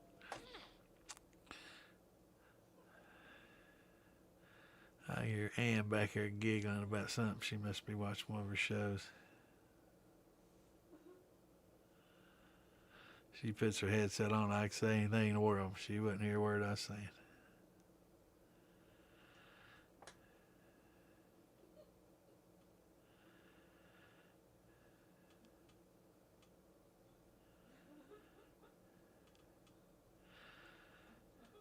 Well, I don't know now, Clint. You know, cheaply you can get a window unit at a yard sale or something. Shoot. And these I've got, man, they're probably they probably sat where they're sitting right now for about, well, since Ann's been here, she brought them with her. I've got one I use in the dining room to supplement, but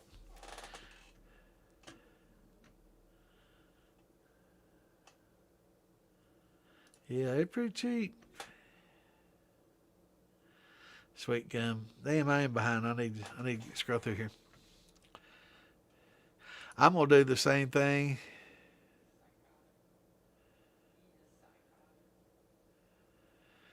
I'm gonna go through a lot of mine, and anything that's not good, anything that's not premium, if it's just okay, it's going in the pot. I'm gonna clean it all up with that new column I bought and infuse it and put it in a barrel.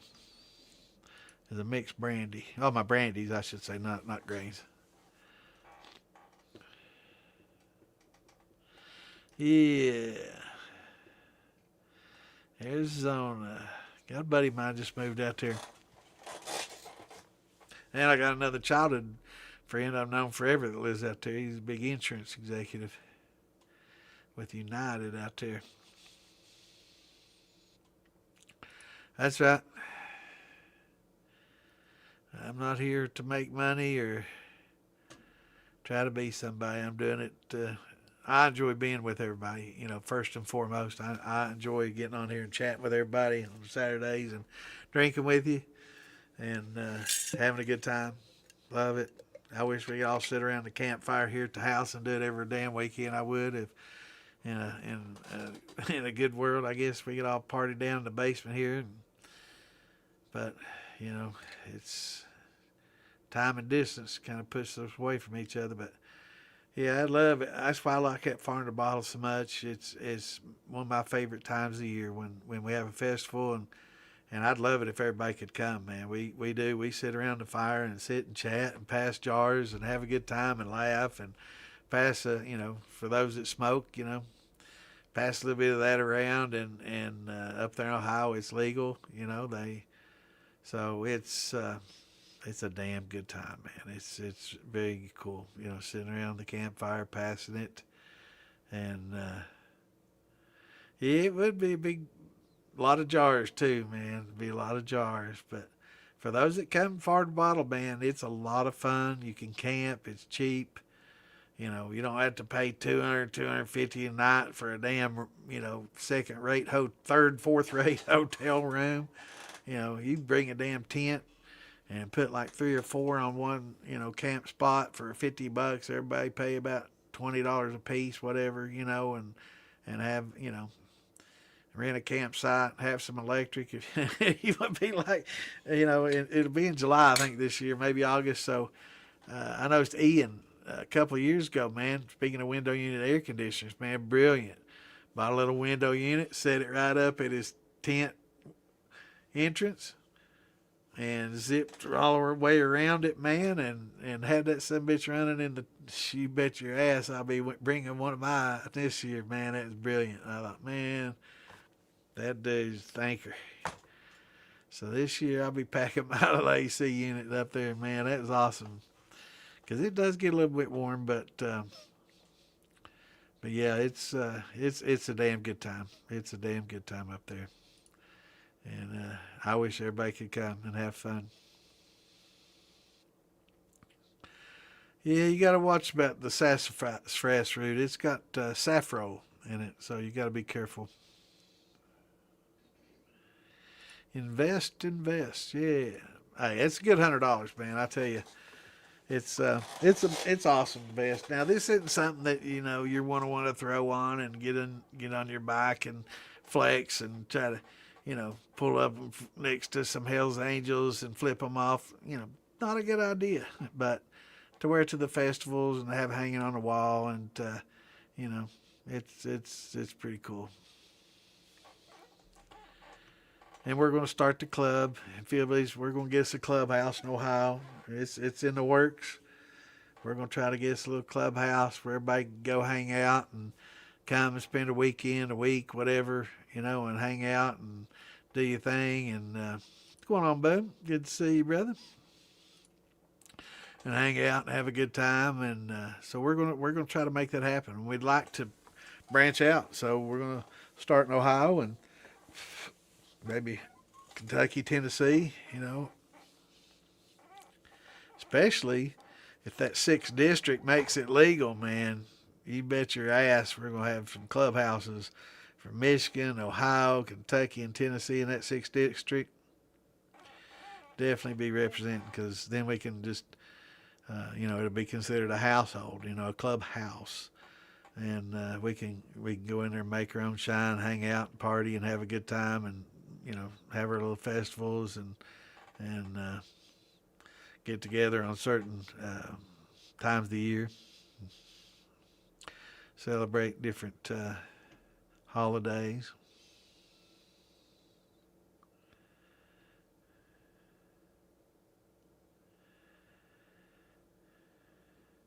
But yeah, you have to be real careful about when you're using the sassafras. They actually made it illegal here in the United States a few years back. Oh yeah, been in quite a few, but because of saffron, it's a toxin in there. It's something. Hell, I never knew that. My ancestors, they used sassafras and made tea and used it to help. But at the same time, people made cups out of lead too back in the old days. Just because they did it doesn't mean that it was necessarily safe, right? So a lot of people say, "Oh, that's safe, Phil. They used to do that all the time in the old days." That doesn't mean it's safe, man. I mean, we had kings and queens drinking out of fucking lead cups, right? Or leaded cups. They thought it was safe. They went mad, and they had no idea why they were going mad. And it was because they were fucking getting toxified by the damn cups they were drinking out of.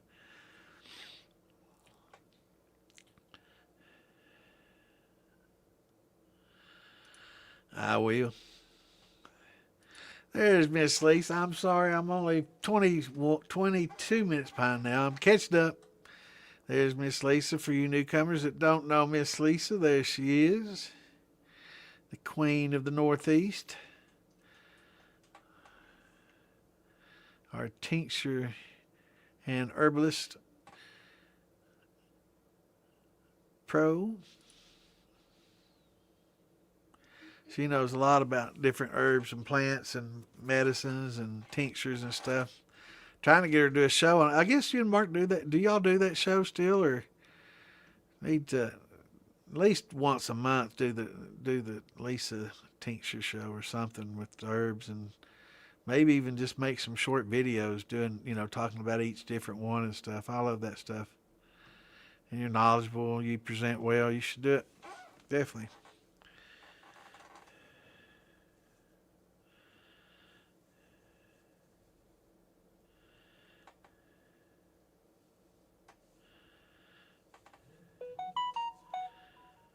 No, it's not taboo anymore. That's thank God.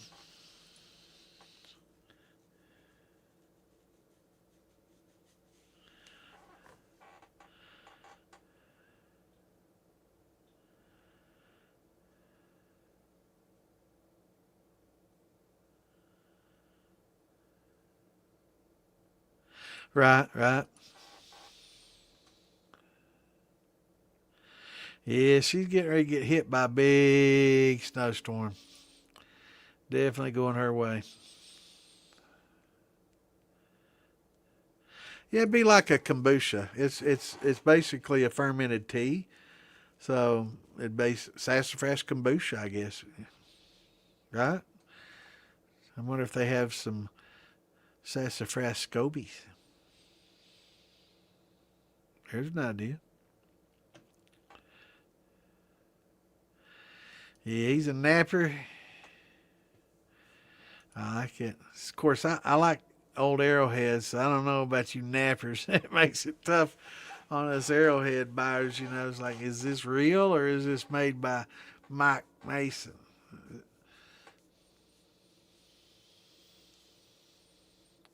Oh, it's coming. It's coming.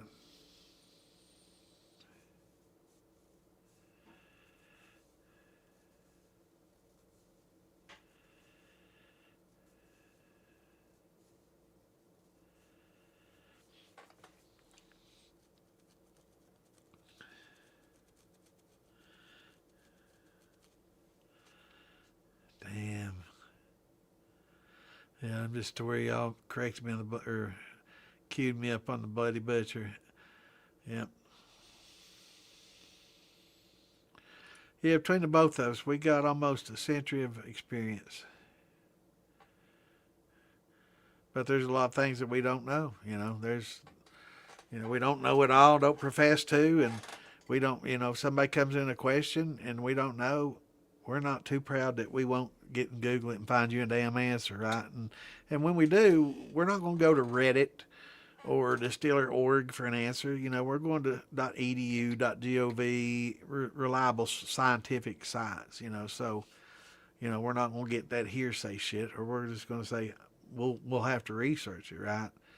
But you'd be hard pressed to find somebody with more experience, and as long as time wise. Now there are some people have like Alan Bishop on the show from time to time. He's a professional distiller as well, and Clint worked at a distillery, and love to get Wayne and Amanda on here as well sometime maybe, and chat with them. Both very knowledgeable. I love getting and promote the science and the educational. Um, that's why I started this, and now a lot of other people are falling in, and some people are like, oh, I bet he hates that there's, other people doing educational stuff now like he started, I love it. I'm glad, because I'm not going to be able to do this forever. My mind's starting to slip, and, I'm having to relearn a lot of things that I once knew, which is good. I'm keeping my mind fresh and trying to, but, just like Bloody Butcher, I couldn't come up, it's just little things like that. Hell, a few months ago, I couldn't think of funnel, the funnel, simple things like that. Just, I don't know, mine just starting to get old, I guess. But I love all the educational stuff, so I'm not that way at all. I'm not that kind of person. That's not me. I know there's a lot of people out there that are spiteful and jealous, and no, that's not me. And love it. I love the fact that other people are. As a matter of fact, I've been trying to promote that and get Damon and other people to do more and get more together, more educational podcasts together.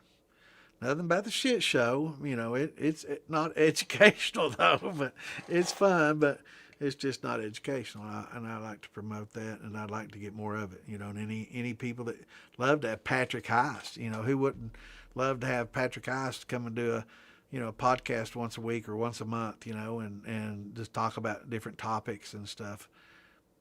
I'm all into it. Be definitely love it.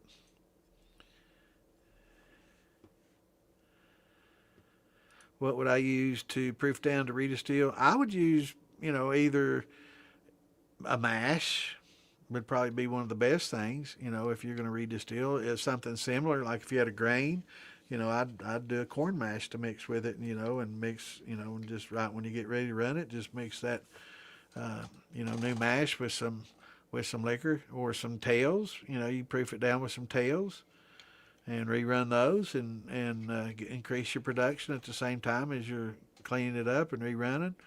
But yeah, either a mash or some tails would be great if you're not using water, or some kind of juice. If it's a brandy, using some juices might be of benefit, to give you a little bit more flavor coming through.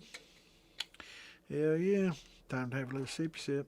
It's Saturday, man. You tell I drink a little bit more on the Saturdays than I do on the Tuesdays.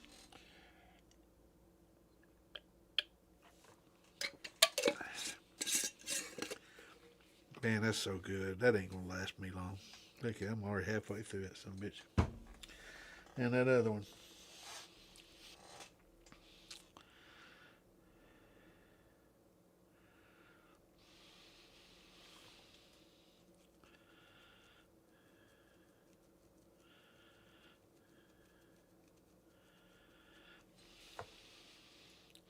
Yeah, you just barely tolerable, Mike. I'm telling you, man. You're right on that edge, man. We love old Mikey here, man. Love having all of you here. Third horsepower. Hell yeah, man. That Hillbilly's got one of those. I think he's got like a 40-gallon still, and he started with one, and it was barely adequate to run. I think at the end he needed a little extra. So I think he put 2 in line and it was super adequate. So if you're running like a 20 or 30 or less, it's going to be perfect. You know, you're gonna love it. I've often wondered too, some of these grocery stores that have these chillers for like the lobster water and some of these aquarium people that keep their aquariums cold for like cold water species. I'm not sure how well those would work. I'm not sure how many horsepower they would be equivalent to, but yeah, that third bever is nice. I know the quarters, they make a third and a quarter. I think that third, yeah, it's a good.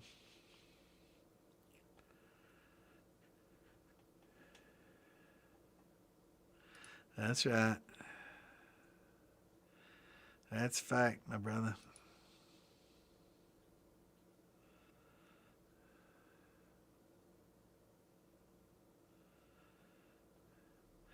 Yeah. Yes, sir. Like me some reflux, Al. Okay. Well, I know some guys named Kim and girls named Kim, so I don't want to assume any genders or because I know how my cousin was. He it when people misgendered him based on his name, he wasn't happy about it, and he got kidded a lot in school. So I just, this day and time, people get pretty sensitive, and I don't want to step on any toes, whether they're painted or not. Oh, that's funny.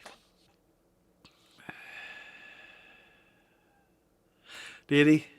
Yeah, I've seen a lot. I've seen most all of them. I haven't seen that one, but I've seen videos of it. Maybe it was his. I can't remember. It's been so long ago.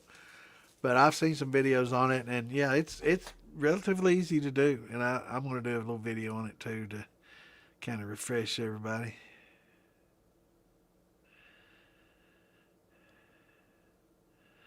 Air cooled condenser using a fan, forced air,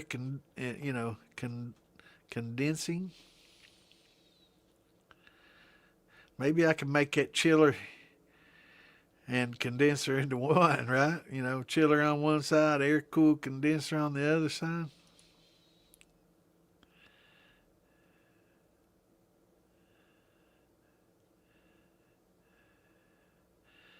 Yep.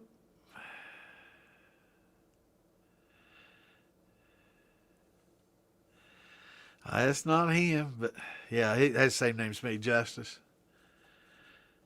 Yeah, it's Michael Bob's boy.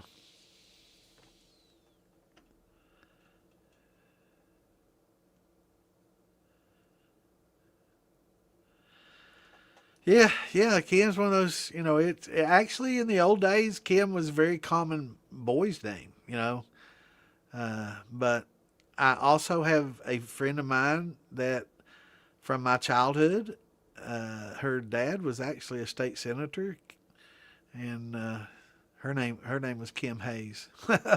That's how I remembered you from before because I'm like Kim Hayes is back. Then I'm like it's not the same one I know, but yeah, yes. Her brother and I played football together.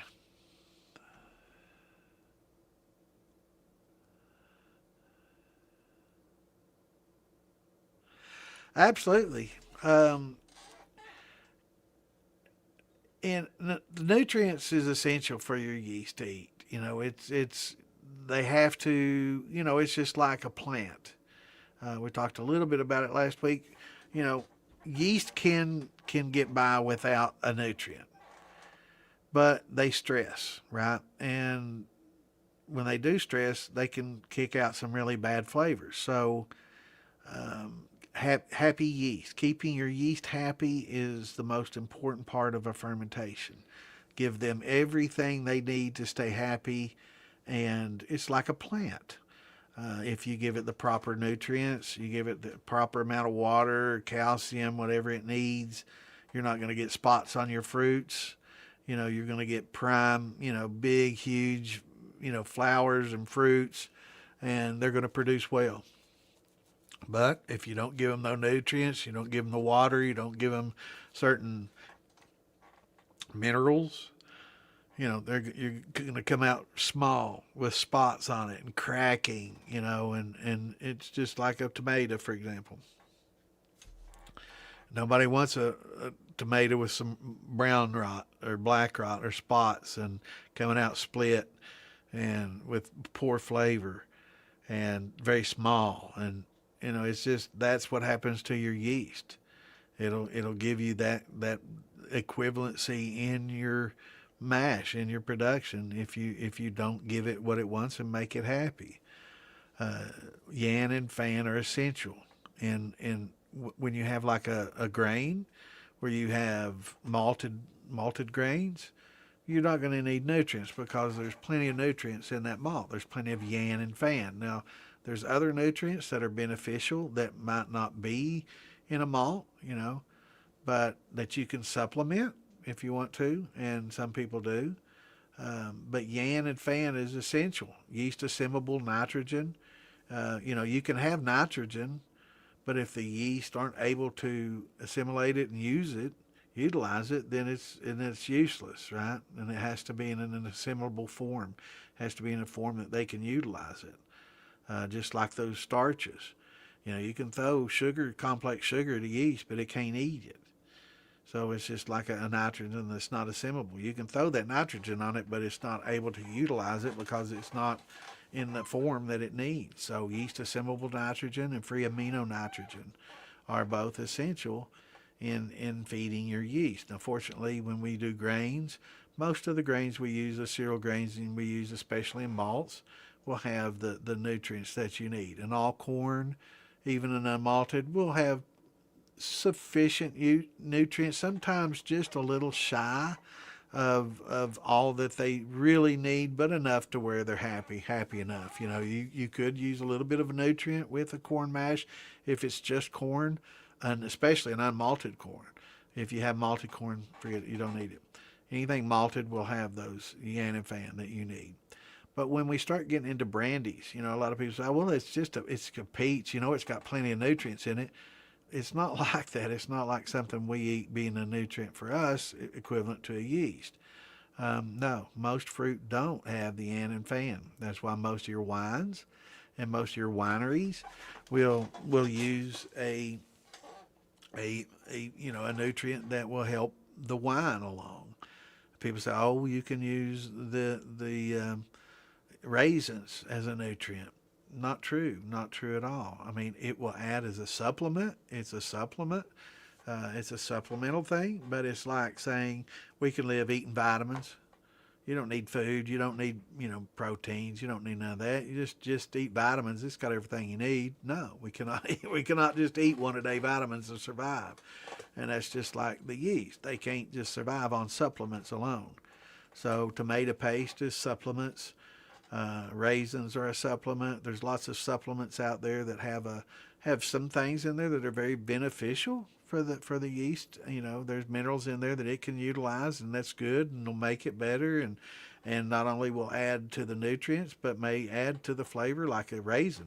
Raisins are great for flavor, great for softening it up, and it does have some beneficial nutrients in there, but it just doesn't have that yan and fan. If it did, the wine people wouldn't have spent millions of dollars creating nutrients for their wine fermentations. They wouldn't recommend it, and they wouldn't use it. And they went to great extremes and great expense to create these nutrients that would feed the yeast, that would make their wines taste better and be better and stress the yeast less and make a better wine. And they spent a lot of time and money and research into that, more than I'm willing to spend, so I'm going to take their word for it, right? I'm just going to go on their research instead of creating a laboratory and going through all the same things they did. I'm going to take their scientists' word for it, and I'm going to use some nutrients. Now, we found that there's different nutrients that we can get this Fermade, or these yan and fans from. Fermade, Fermax, Fermo. Will give you those yan and fans that you need. Does it have all the supplements in it that you need? No. There's going to be some things in there that are, slightly lacking. Calcium, for one, zinc, another. So anything that you can add that's got some calcium in it will definitely help. There's definitely a need for calcium in the chemical reactions that takes place in fermentation, calcium uptake. Zinc is another essential very essential. You know, you can Google this and read about it. Zinc is very important in the fermentation process. So there's other micronutrients and minerals and things that are definitely going to help. And a lot of these things are in there, you know, already. But just basically having, you know, for most of your sugar washes, any of your tequila washes, any of your rum washes, any of your brandies, all these things that primarily deal with sugars or syrups or a fructose or a fruit for, you know, fermentation, you're going to need some supplemental nutrients, right? You're going to need something with yan and fan in it to help it along. Your grains you're going to be pretty good with. Yeast holes, you know, like we talk about, you know, anytime you do an all grain, especially with some malted grains, keep that yeast bed. That yeast bed is going to be full of nutrients from that malted grain. It's going to contain dead yeast, and those two are some of the best, not some of the best, they are the best nutrients you can use. Fermo is basically dead yeast holes. A lot of people consider it the best nutrient out there, and it's dead yeast. And we talk about you can get yeast, boil it, kill it, and use it. And that's a great. But it's still not going to contain the same nutrients that yeast bed contains, because it's going to contain a lot of these other nutrients and supplement. So, you know, but it's very important. And step feeding. We're now finding that just dumping all these nutrients in at once, yeah. 120 pounds, awesome. Add some nutrients to that tequila wash. You know, it's a wash, right? You're basically syrup and water. It's basically a wash. So definitely want to add some nutrients to it. Dead yeast, yeast holes, great. And bran flakes, you know, just a handful of bran flakes is fine. Crushed bran flakes, they're basically flaked wheat. And it's excellent. You know, there's plenty of nutrients. Got the calcium, got the zinc, got all kinds. Now, you don't want to get things heavily fortified with iron, but cereals aren't too bad. And they work great as nutrients. So, but having some nutrients in there definitely, and step feeding, like I said, just got sidetracked there, but step feeding, they're finding now that adding all the nutrients at the very beginning isn't necessarily as beneficial, especially in a brandy and a wine fermentation. It's better to add it over a long period of time because it's a slow fermentation. It's going to last 2 or 3 weeks, maybe into the months for your primary. So you can add nutrients over a period of time. Whereas a tequila, you know, you're definitely going to want to do that in a warmer. You definitely need to be warm when you're using that blue yeast too. So you're going to have to, you know, keep that fermentation very warm. It prefers it very warm, and it's a great thing to do in the summertime, in the heat of summer. If you're outside and it's just too hot for something like a wine or a brandy, those are some things that are probably better done from fall to spring when it's cooler, because the cooler fermentations are kind of more beneficial for, you know, winemaking and even your beers, certain beers. You know, we were talking, Aaron Woody and them talk about some of your, certain types of beer. Help me out, Clint. That require cooler temperatures. I'm trying to think of the type of beer it is. I'm not a beer drinker, so I don't know as much about it. But they like colder temperatures. Let me find out what that was.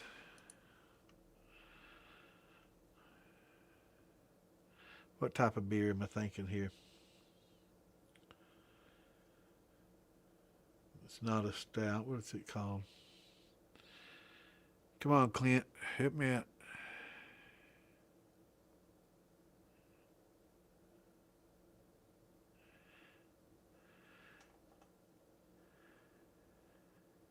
Lagers. Yeah.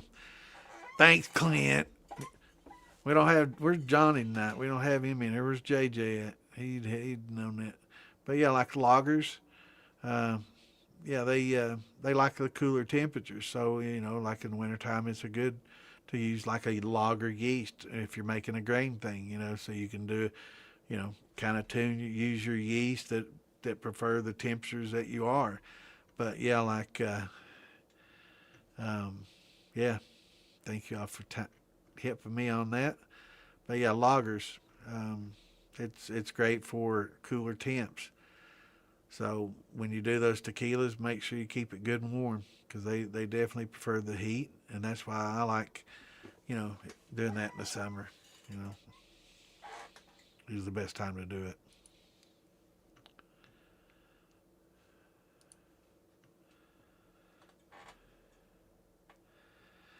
Yeah, the more Kims we got, the better. Back in the old days, my cousin Kim, he enjoyed a little bit of shine, but nowadays I don't think he's much of a drinker. I think his dad drank enough for all of us.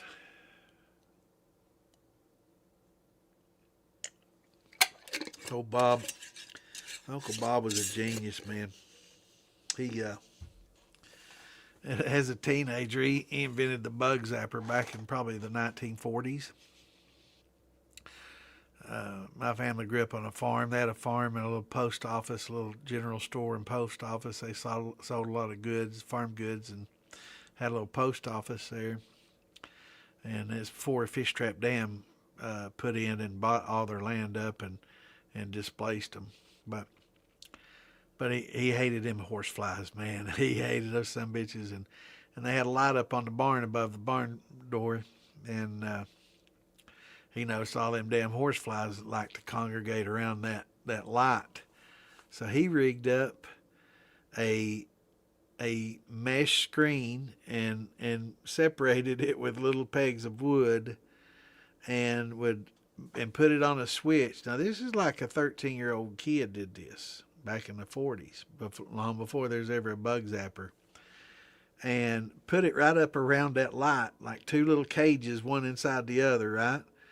And electrified that thing and made the first bug zapper ever. This same uncle, back in the 80s when Tandy had these TRD or something, I don't know, Tandy computers, he created probably one of the first computerized metal cutters. And he made it with pulleys and motors and a computer program, and he could follow a template with this, and the motors and everything would scale it up or down and cut up to 1 inch steel based on that template. And he made big money selling that patent, and lived pretty much on that and a few other patents that he did. He's very inventive. I guess that's where I get a lot of my inventive nature from. But he had several patents under his belt. Never worked a hard day of his life, Well, he worked hard. He was an electrician and by trade, and he was a genius, man. He was a true hillbilly ingenuity kind of guy, man. Very, very brilliant. If he would have gone to a place like NIT, man, he could have built rocket ships, man. He was just so smart, yeah, and a good person too. But yeah, he invented that bug zapper as a child, and everybody'd marvel over it. Oh my, that's the smartest thing ever. Hell, maybe 20 or 30 years before one came out, really, he didn't get a patent that one. But yeah, he had several patents, and he taught himself how to program computers. He never had any formal education whatsoever. He learned how to program computers. This is crazy, man. He was brilliant. He was a very brilliant man.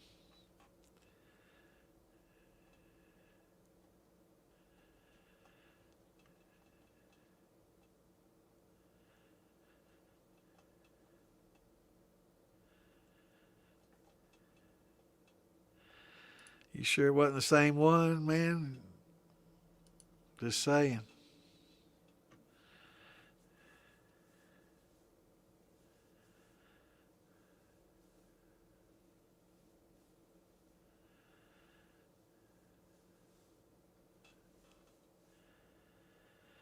You better believe it, man. Hell yeah.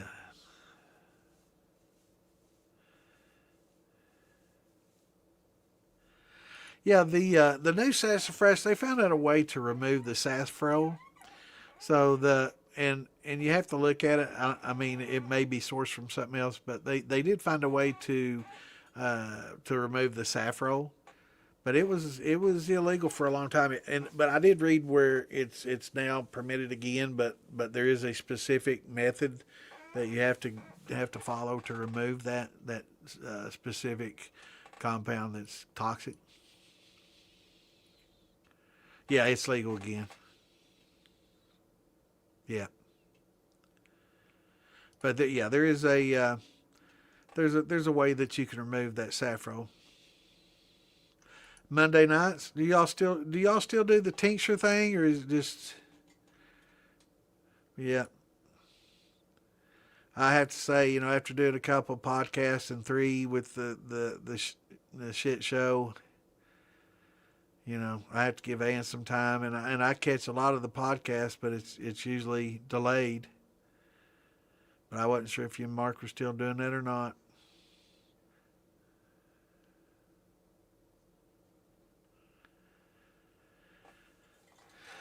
I love these scientific methylene dioxyamphetamine. Oh wow, that sounds like a lot of things I like. That sounds like a few things I like all wrapped up in one. Methylene dioxyamphetamine. Damn.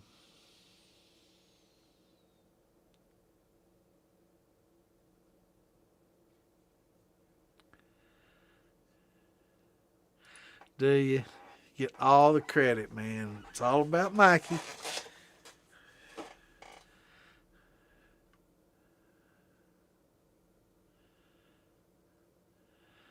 Sassafras. Yeah, we used to have some little kids saying about sassafras. I can't remember them all. They were little sayings,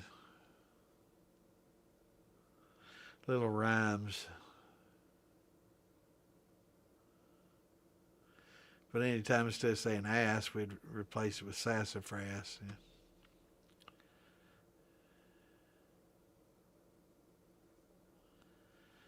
Synthetic banana brandy. I'll take your word for it. I've tasted some of those brandy. What is it that there's a bottle of banana flavorings, and it's not bad, but I'm not sure if it's synthetic. Suffering succotash sassafras. Yes, indeed.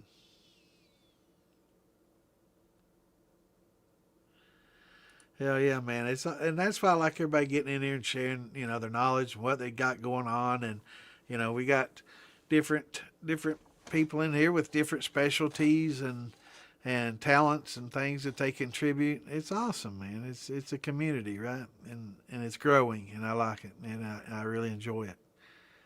There's a lot of days that I don't feel good, and it's like, oh man, I don't know if I feel good enough to get on the show. When I get on here, man, I start feeling so much better. So it's good medicine for me. Yeah, I can't say what you just said, Lisa, because they'll get me. They'll get me as soon as I say anything about it. I probably shouldn't highlight that. I'm probably going to, next week, I won't be able to share. Oh, I will get limited again.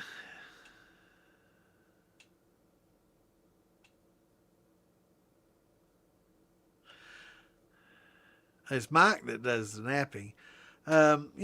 Flint, chert, obsidian are probably the three most common. I don't know if. Yeah, he's got two of them now. Damn, am I that far behind again? Damn it.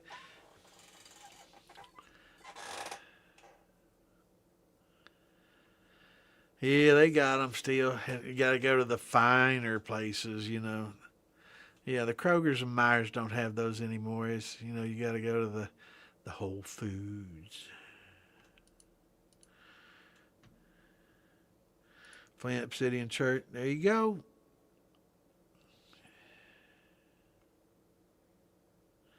Trying to think of quartz. I guess quartz would probably be another one.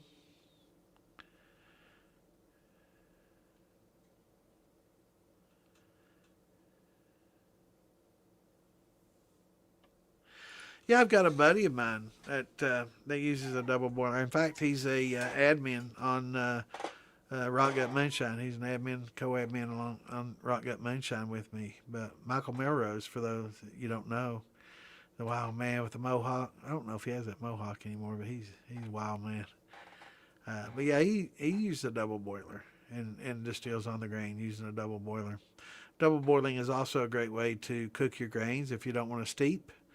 It's an excellent way to cook your grains and get that good conversion. You know, it's actually better than steeping, but a lot of people don't have two big pots that they can, set up like that. But if you do and you can, absolutely. And there it is, conversions using large jack. Yep. Bain Marie's. Yeah, you were talking about that last week. Yep. Why is that highlighted? What in the hell? Why is steam driven highlighted in blue? I don't understand. That's weird. On mine it says, well, actually just the M and driven are highlighted on mine. That's weird. What did you do to make that happen? Yeah, and it's essential. It's so important. But, the biggest problem, Cave Daddy, is people are of the mind, well, I've done it without it before and it came out just fine. That's what I get when I talk about nutrients to some people. I've done it before without it and it comes out just fine. And I get that look too. And it's like, I didn't say you had to have it.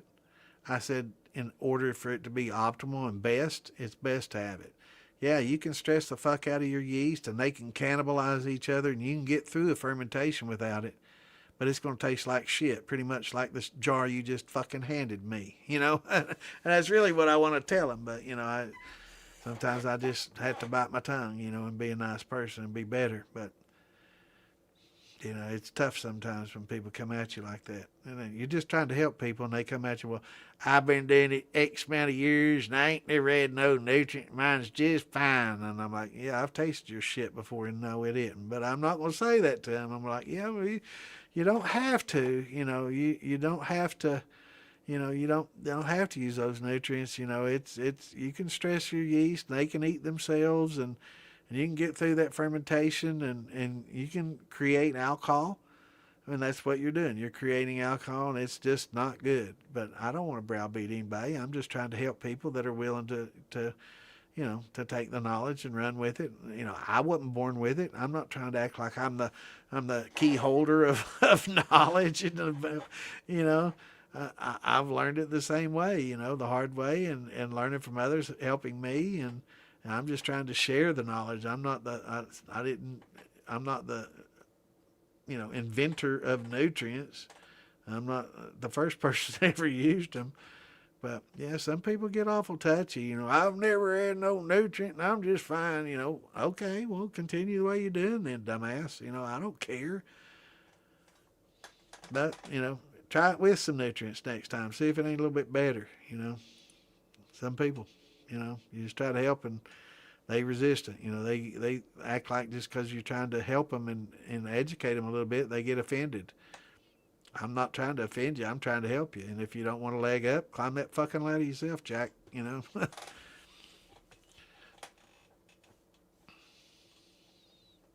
well water's great, and it can be horrible. Well water can be some of the best water you use, and it can be some of the worst, depending on where you're from. Where I grew up in Eastern Kentucky, that well water is so full of iron in most places. Everybody that has a drip, leaky faucet or something, you'll see orange. You'll see orange in the bathtub. You'll see that iron. And there's so much iron in the water there. And, it's the coal fields, and there's a lot of iron. So, you get in different places and it's the same well water is just some of the best water you could ever dream of. It's got extra calcium and extra minerals. It's just like the best of the best, right? That's kind of why they put a lot of distilleries in central Kentucky is because we have that karst topography, and we have a lot of limestone caves and a lot of limestone, and you drill down with those wells here in central Kentucky, man, and oh, it's some of the best water ever. And there's some with some iron, but most not. And if you can find a good limestone, without the iron, oh, it's the best of the best of the best, like probably what you have. But you have to be careful. And some well waters have that higher iron content, and it's definitely not good. But fortunately, iron's something that's easy to remove. So it can be filtered out. You can use an RO, or you can use other filters. It's a pretty large, easy, heavy metal to remove. So, but yeah, if you got to watch your well water for iron content. But if it doesn't have it, and it's good, it's got a lot of calcium and limestone in your area, that's good. It can be some of the best or the worst. But just like streams, some of your streams can produce some of the best water, and some of the streams can, and tap water. In some areas, the tap water is great, and some other areas, like Flint, Michigan, I don't think so. So it's definitely a locational thing. So some well water is great, some's not so good. Some people have to use salt and different purifications to make it even drinkable. So it's kind of hit and miss, but yeah, if you're in a good place with some good, you come in from a good limestone area, got the best of the best for sure. Have a rum working doing tequila next. Have 120 pound of agave using blue yeast. Man, oh man. I am so jealous. Man, that agave shit's expensive, bro. I'm still waiting on my buddy to send me some of his tequila. I seen my address for a second or third time not long ago. If you're listening, Jeff, I still ain't got that. If you sent it, maybe we need to worry because it ain't got here yet. But man, he makes some of the best tequila I've ever drank. I used to be a big tequila drinker. And he sent me on, a few months, 6-8 months ago. We met up, went to a distillery here and chatted. And I met him before, Maggie. He's at a lot of festivals. Great guy. And very knowledgeable. Probably one of the best distillers I know. He's definitely top 10 of all the people I know. He's excellent, makes excellent stuff. But his aged tequila out of the barrel, I've never had any better tequila than that. It's one of my favorite drinks at this point in time. It's the damn best, man. I can't wait for him to send me another jar of it. He sent me a little bottle last time. I'd love to have me a big old quart of it, man. Of course, it's that type of thing that, you just have to drink that first, because after you get a few shots in you, you don't enjoy it as much, and you might as well be drinking horse pizzle shine, But that first few drinks, I always like drinking something premium. And then after I get a little bit of buzz on, yeah, it's whatever. But yeah, it's probably some of the best tequila I've ever had, for sure.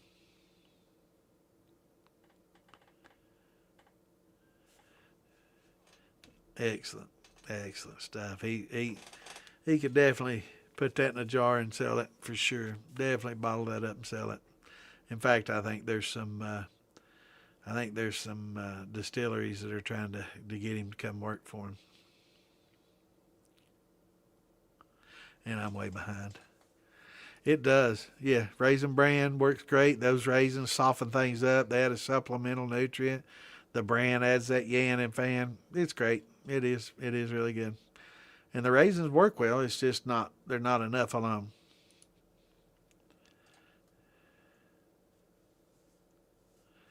Yep. All right, let me get. Oh, I've got nasty iron well water. Well, I didn't even see this till I scrolled down and saw. Yeah, not all well water's good. So some that with iron. Now you can. One good thing about it, iron is pretty easy to remove. So, and you probably have one of these salt systems or something to help remove it. But yeah, it's some well water's not so damn good. And I know in Eastern Kentucky, man, where I grew up, yeah, well water ain't that great. You know, in the coal fields, it's pretty damn bad.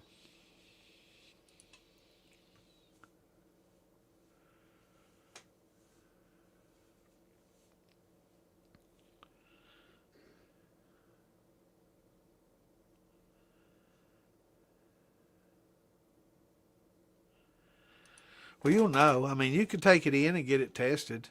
You know, I think that I mean, in most counties they'll do some free testing, especially if you're on a well. They'll test it for free to make sure health departments and things will test it and make sure that it's free.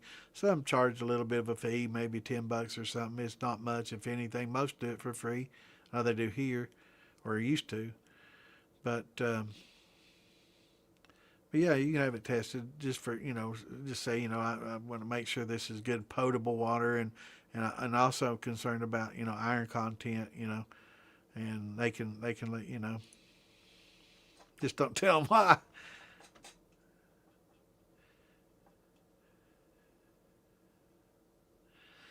Yeah, yeah, it's tough, man. I mean, you can use reverse osmosis water and a water filter that's reverse osmosis, and it'll remove every bit of that. The problem is it removes all the other minerals and anything in there. So you'd have to add some back, right? Some calcium in there. You can get some calcium. The oyster shells I talk about. You could throw those in there to help. Put some calcium into it. You can get some gypsum, just a pinch of gypsum, and throw in there with it to help build up some calcium and some hardness. But there are ways to do it. There's a lot of filters like your Brita filters and stuff like that will remove most of that iron and make it pretty decent as well.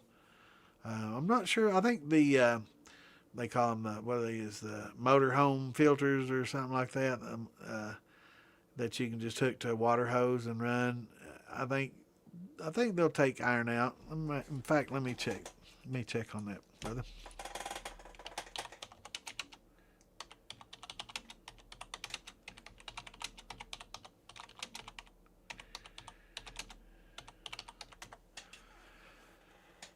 Yeah, yes, yeah. Specific motorhome water filters can remove iron, but standard cheap inline filters also fail to remove the dissolved ferrous iron, and that's really what you're concerned mostly about. To effectively remove iron rust and prevent staining, you need special multi-stage iron-specific filtration, such as a clear 20 RV, yeah, RV filters. Clear 20 RV iron filters have some specialized resin cartridges, multi-stage system that'll remove that.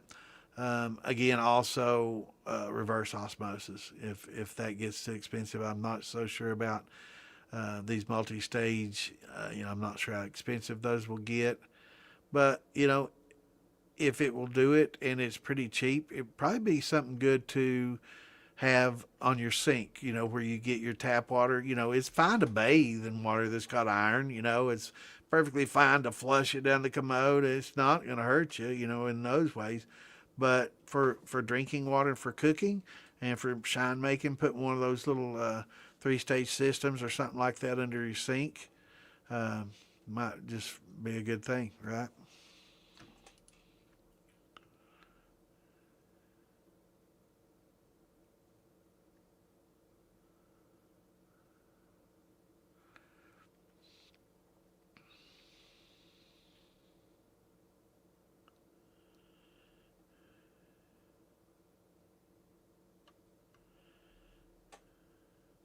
I missed that. I'm gonna have to watch it. Yeah, definitely.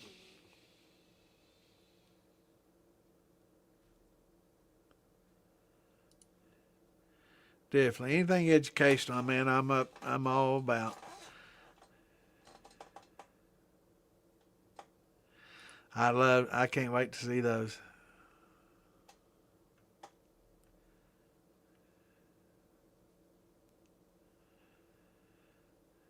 Yeah, anything you got educational like that, tell Damon, put that 101 page, because anything educational I want on there. The shit show and all that other stuff, not interested. Don't need that on there at all. It's not educational. But anytime y'all do anything educational like that, I definitely would like for you to add it, if you will. I'm just trying to keep it all educational on there, and stuff like the shit show, it just doesn't belong. It's not about 101. It's about everything but. It's negative. Negative 101. But yeah, anytime y'all do anything educational like that and it's on the Moonshine Militia, tell Damon to put it on the 101.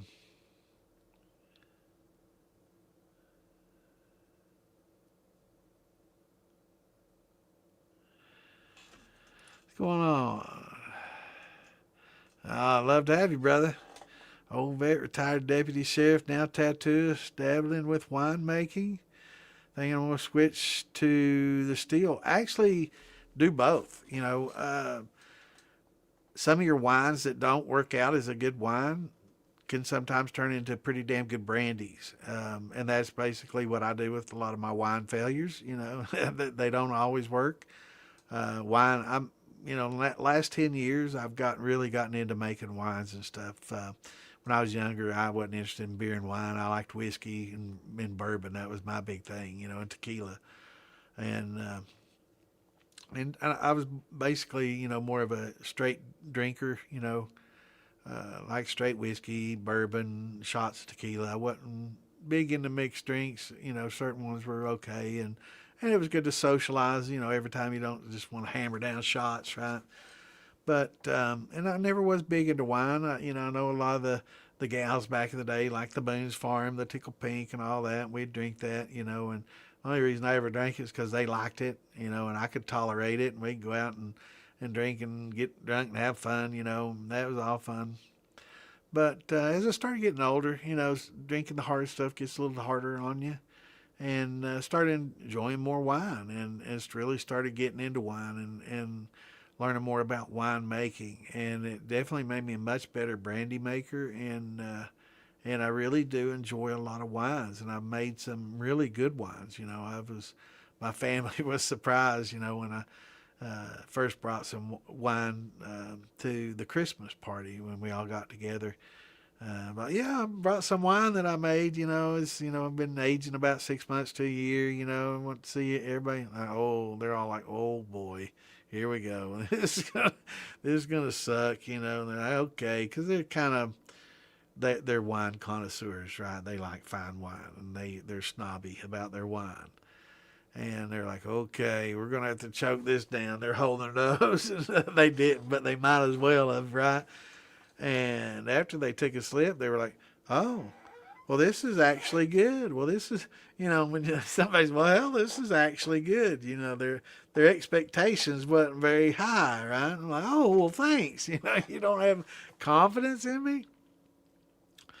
But they drank some of the cherry wine, and hell, they were loving it, right? They were like, damn, this is good. You need to, you can sell this. And the cherry wine was really top notch. And then I made some white wine called Sweet Heat. And it was a sweet white wine that was high proof and a little astringent then, not so much now. It's really good now. But some strawberry champagne and all these different things. And they're like, wow, you made these? Like, well, yeah. And they're like, man, I really wasn't expecting it to be this damn good. And some of them were pretty high proof. So they all started getting a little bit silly on it. And they're like, wow, this is great. And the plum wine, all of it went over really well. So it's pretty rewarding, especially when you can surprise your friends and family, and especially the snobs that like the finer things and the finer wines. They scoff at a lot of stuff, and they'll brutally honest. They're like me. They'll tell you exactly what you think, whether you want to know or not. And they're like, wow, this is much better than I expected. And I'm like, well, that's the backhand compliment I wasn't expecting. But knowing my family, it's just the way we are. Nothing but perfection ever, is good enough. but that's what drives us all to be better and do better, right? And that's what they were always intended to do with their constructive criticism. But yeah, it's a lot. It's very rewarding, and I love drinking the wines now, and especially have a big steak, break out a bottle of red and have it with the steak, and it's awesome. And then in a couple of few years, it just gets better, and it's like, wow, this was great a few years ago, man, and it's lost that astringency, and now it's got so much flavor, and it's esterified and matured, and it's so good. Now, not all fruits will do that. Grape wines will. That's why I like really working with grapes, because it just gets better and better. Some fruits, after a year or two, like my plums, plum wine's not something that you want to age for 5 or 10 years, right? After a few years, it actually starts to degrade. So that's some of the things too that I was talking about, that when I'm going to probably distill and put in a barrel, and some of my other brandies, it just wasn't turning out, like that watermelon that turned out really bad. It's going to get cleaned up with a column and put in a barrel, and but yeah, it's good to do both. You don't have to just switch from one to the other. You can still do both. And take your wine failures and make them brandy winners. Uh, but yeah, it's a fun hobby.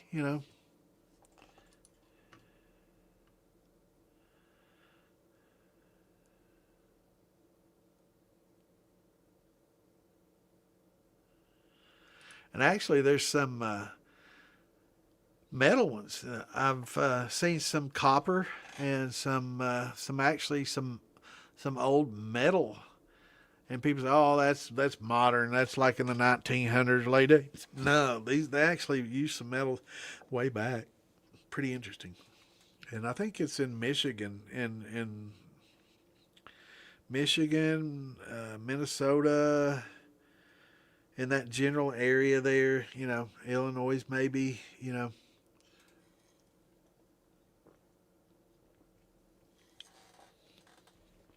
I was really big into, well, I still am, into arrowheads and artifacts. And family used to own this place that, yep, yep, yeah. So am I, brother, Eastern Kentucky. But used to do a lot of head hunting, and really into it.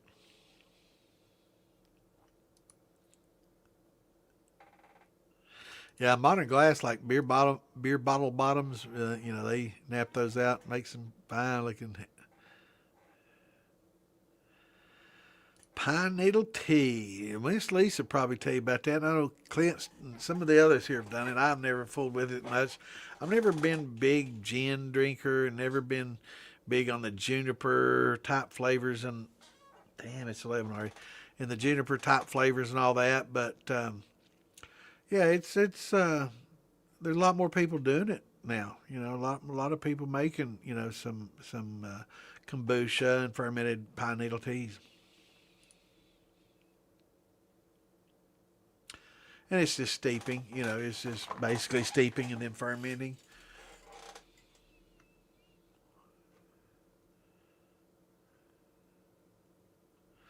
Yep, or beer. Yep. That's why some of your best distillers basically are winemakers and beer makers, right? Because they understand the fermentation process much better than somebody that's just a distiller.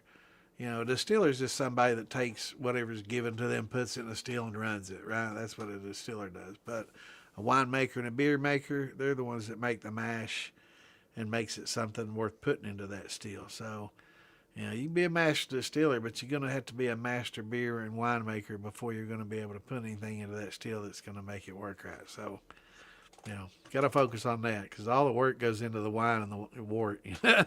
Yeah.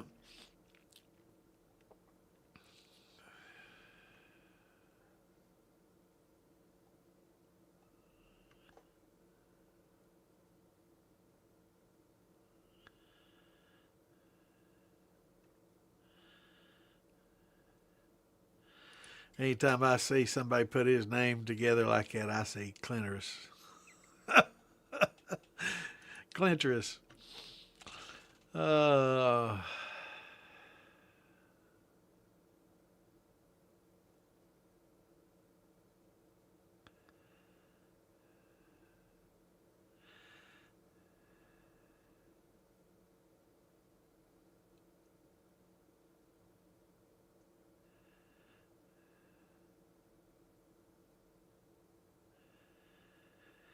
All right, let me get caught up here. Hey, everybody's back. What's going on, James? James Gray. Every time I see it, I think about that artist. There's an artist out there, kind of a, not abstract, but he uses a lot of colors. Very, very world renowned artist. Yeah, sometimes that's the case. In Eastern Kentucky, if you drill too deep, you'll hit gas. And, it's like, damn, well, I wanted a water well, but now I'm making 10,000 a month on gas. You drill deep enough back home, you'll hit some gas. And that's almost considered a bad thing when you're trying to drill for water. It's like, well, I wanted water, but now we got a gas well. So we're gonna put a well on it and start selling gas. Yeah, we're artisans, man. We are artisans.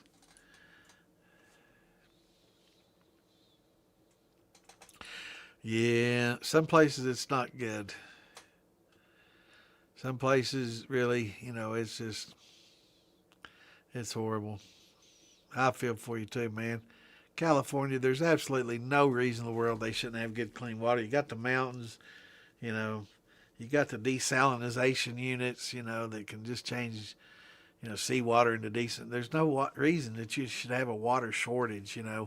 The amount of money that they spend on water purifications and dealing with water, it's all become a political, it's basically theft.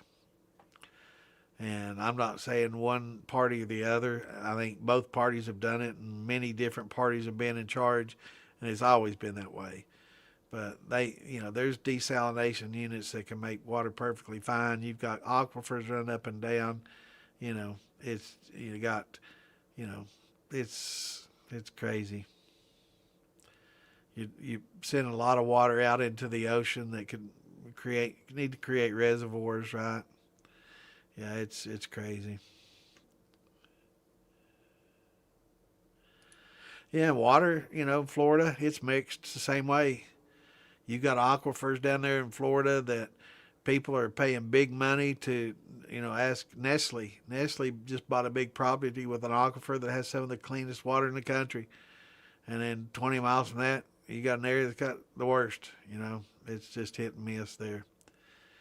But here, the thing about Kentucky is in Kentucky, there's more running water than any other state in the continental U.S. The only one that has more is Alaska. So really, Kentucky, it's a secret, but it's got some of the cleanest and some of the most, the most running water of any state in the continental U.S. Now, Eastern Kentucky, it's kind of hit and miss because of the coal mining. The coal mining is dug deep into the earth, and it's unlocked a lot of heavy metals and minerals and things. I don't know if a lot of you have read, there's a product when coal's burnt and it's used that produces a thing called coke, and it's just basically coal that comes out after it's burned. It doesn't just burn up and go away. There's a remnant left, kind of like a charcoal, but it's a leftover byproduct of coal, and it's coke. And they used to store this stuff in huge, areas, and it's not so good for the water. But now, guess what? They're finding that there's a lot of a lot of the metals and stuff that they're needing for a lot of this battery making and for a lot of the batteries, and there's a lot of that in this actual coke. So a lot of the places that have stored that are now rich because they now have a lot of the metals that are needed for producing a lot of these lithium and other type batteries that are used in some of these electric cars and stuff. So, yep. Yeah, you can put them in line. But that three stage, it has a resin in it that's specifically designed for this iron. And I think that would help you out, DW.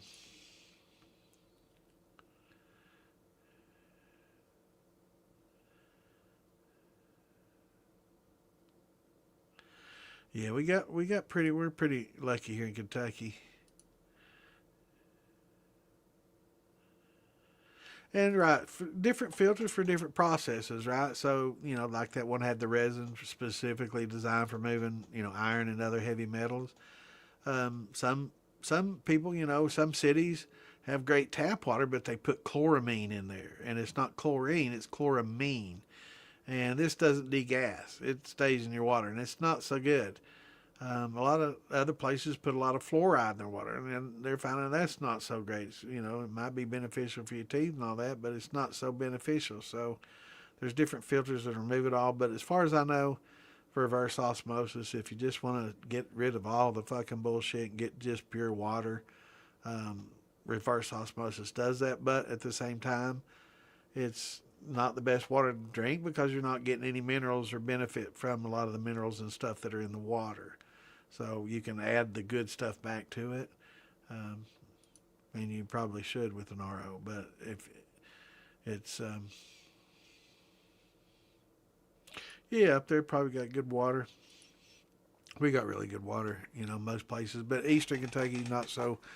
Other than the iron, it's not so bad. But there are some heavy metals in there from the mining industries and stuff, and like I was talking about from the battery industries. There's a lot of stuff in there that they don't tell people about that they probably should, and that's why most people in East Kentucky have um, they probably die a little bit younger than they do in some other areas because of the ills of the environment.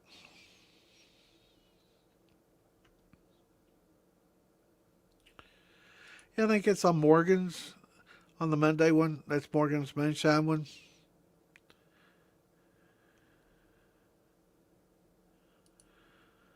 On Mark Morgan's, not the Shadow, but the other one. Speaking of which, it's 11 o'clock, time for a shot. I'm going to try to wrap this up soon. Everybody say a prayer for Mark. Well, I wonder what happened to JJ. I hadn't seen him tonight. Wonder where he's at.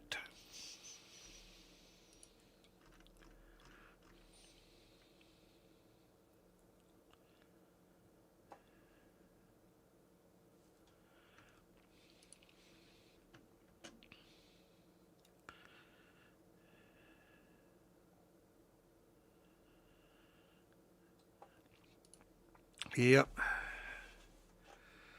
Yeah, that's definitely not what you want.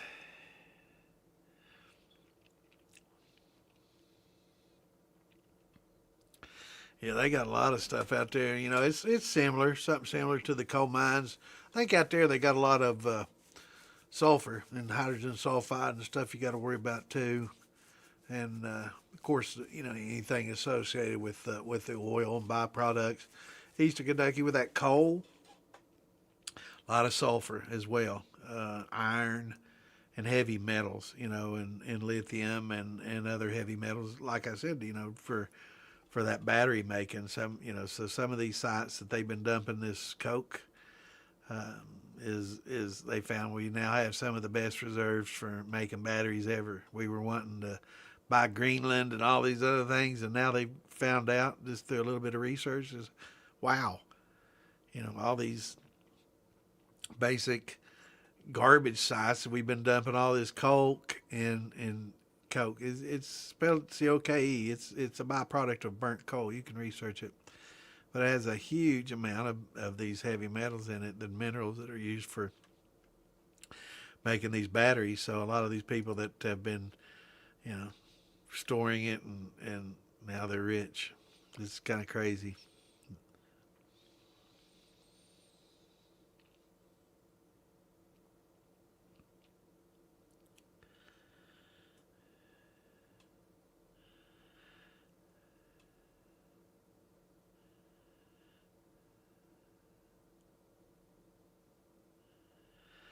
Yep. Yeah, it's sulfur. We got that too here.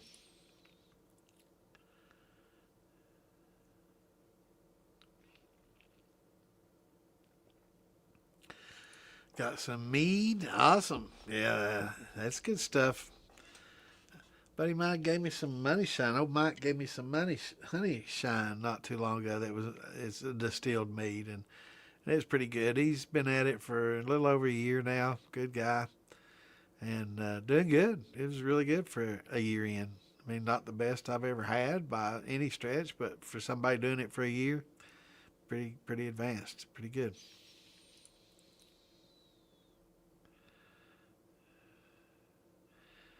Am I an influencer? Oh my goodness. Yep, I'm an influencer. What's going on, man?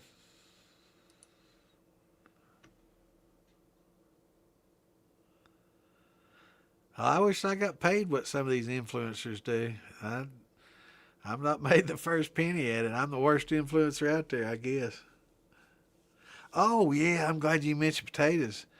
Or well, that's patience. You said I could have sworn that said Irish potatoes. I've been drinking a little bit. Um, got 10 pounds of potatoes for $1 today at Kroger. Limit one, so me and Ann rang up separately. So I got 20 pounds of potatoes for $2. I wish it wasn't a limit. I would have, I don't know, I guess it's 11 o'clock. Ann, you want to run to Kroger and get a couple more bags of taters? $1 each, man. I'd love to be able to walk out there with 10 bags for $10. But yeah, I was definitely thinking before I saw that there's a limit one, and we could only walk out with a couple bags, one each. Man, I had big visions of some potato vodka coming up, but that kind of when I saw the limit one, there went my dream.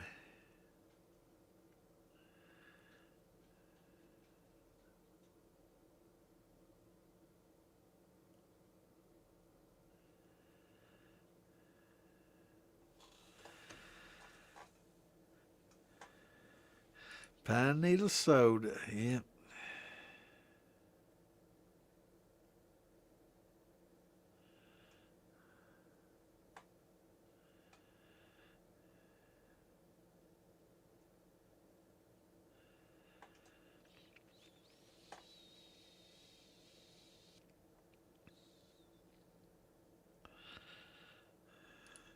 Oh, where's out there? Oh, I'm sure. Hey, I tell you what. Once you get into it, man, it's really easy to do.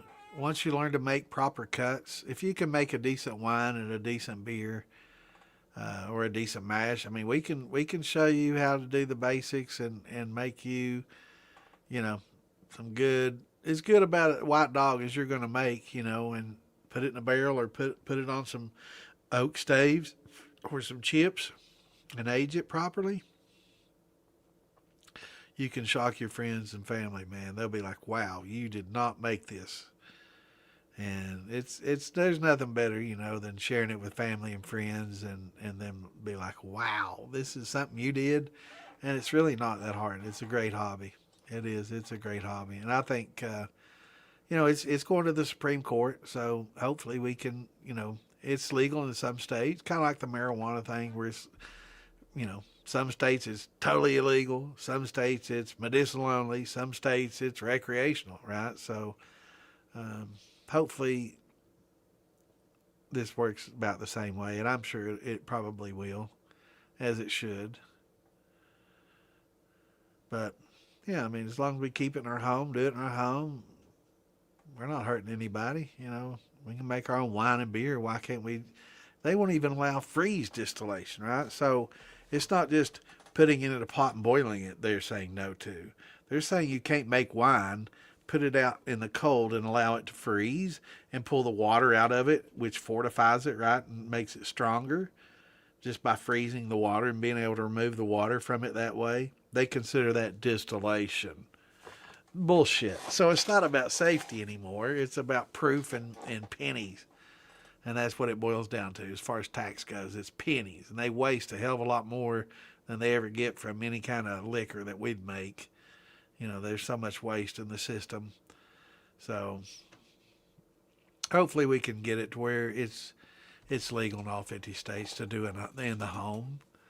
And,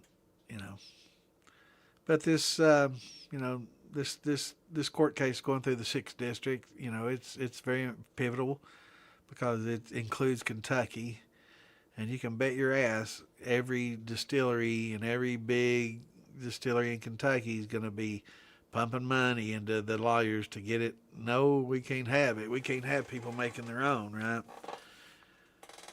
Even though I still go to the liquor store and buy mine, you know, I buy top shelf bourbon. You know, I can't make that. I don't have the patience to let it sit for 10 years. You know, I can't do that. You know, I mean, I guess I could start today, and by the time I'm 70, I could be sipping on. I just don't have that time and patience, and I don't think I'll probably live that long. So, you know, I'll still buy some top shelf bourbon. Get that old Caliche Rock.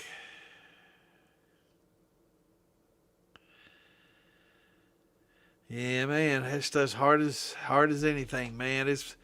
I heard a lot of people out there. You know, I got some buddies that live out there in Texas, and they all like those Dodge trucks because of the way the hubs are designed and sealed. You know, a lot of the Chevys and Ford, they say where that Caliche dust gets into your hubs and wears out your gears and bearings. That the Dodges don't. Is that true, DW? I've got some buddies that live out in Texas told me that everybody, you know, that works in the fields and on the patch, most of the old trucks are Dodges because they can handle that Caliche dust better than with their bearings and hubs. I thought that was pretty interesting. And I like watching. Have y'all ever watched that show Landman, Billy Bob, the other bad Santa? Yeah, that's a pretty good show. We watched that.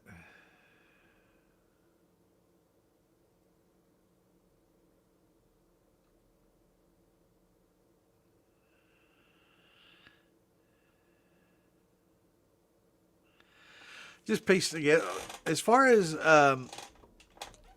we have a coke plant from Birmingham, hob many loads of coal to it. Hell yeah, man. That's you know what I'm talking about.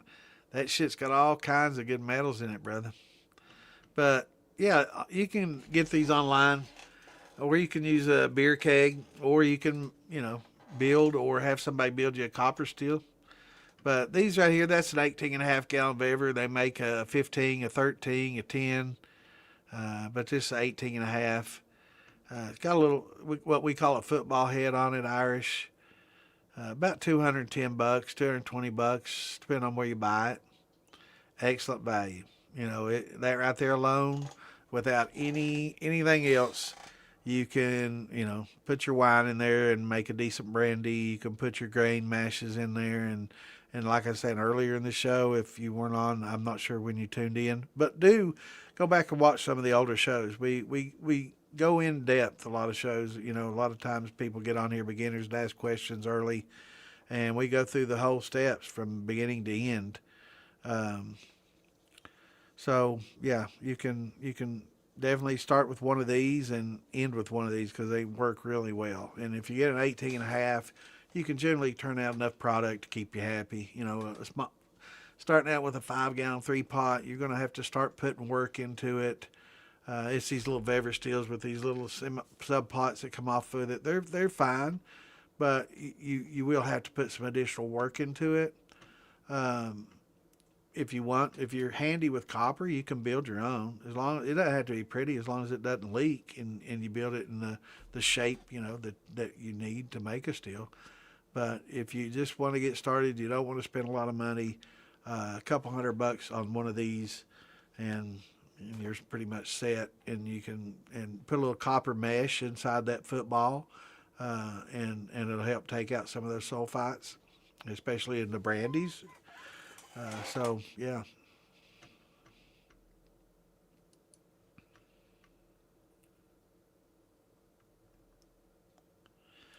Where can you get 2-inch copper pipe for the column on your keg steel? I've looked all over my local town. You don't have to have copper pipe. You can, let me show you a picture of what you need. You can use stainless steel pipe, And then you can use a copper mesh inside of it. Since it's a 2-inch, you know, you're pretty much able to add this to it. And you can add that right there. Let me hide the chat. So this is basically, let me hide your comment. This is 2-inch. You can come straight off your keg, straight into this. You see the cutaway there on that first section of spool? That's just a cutaway. So that's really not cut out. That's just where they've got some copper mesh in there. Now that's loosely fitted copper mesh. And you can see in the bottom where it's got that little circle on the left there where it shows there's a little piece that's welded in there. And that just keeps that copper mesh from falling down into your pot, right? So you can set that on a keg. You can set it on top of this Vever. You can take off that football, which is more of a brandy whiskey head, and put a column on here. And this has got a deflagmator, or a deflamator, depending on how you want to pronounce it. It's deflamator. And you can use it, condense, and turn out pretty high proof.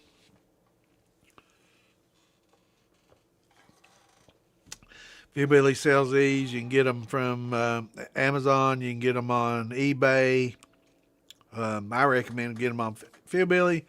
You know, it might cost you a few dollars extra, but you know, he's the one that makes all this possible. You know, he pays for the StreamYards that we use.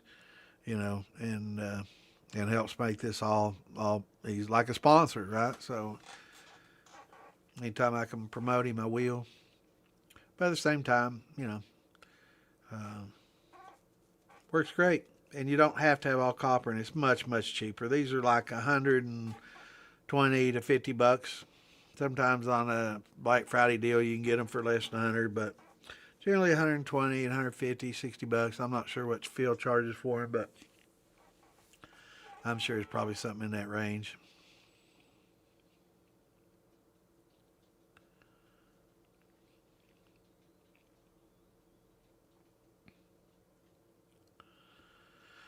Yeah, you know, anywhere you can put copper in the vapor path, it's going to be beneficial, Rizzy. But here you can get that copper mesh and you can put it in the sight glass there. I put mine in the sight glass so I can sit there and watch it, you know, reflux on it. But you can, you know, just don't want to pack it tight, right? A lot of people, you know, when I talk about copper mesh, putting it in there, there's people with small diameter pipes that are stuffing copper in there. Do not fucking do that, right? You're going to cause some issues, and don't blame me if you do. I preach don't do that. Do not put copper mesh into your small diameter pipe. This is 2-inch mesh. This is 2-inch pipe.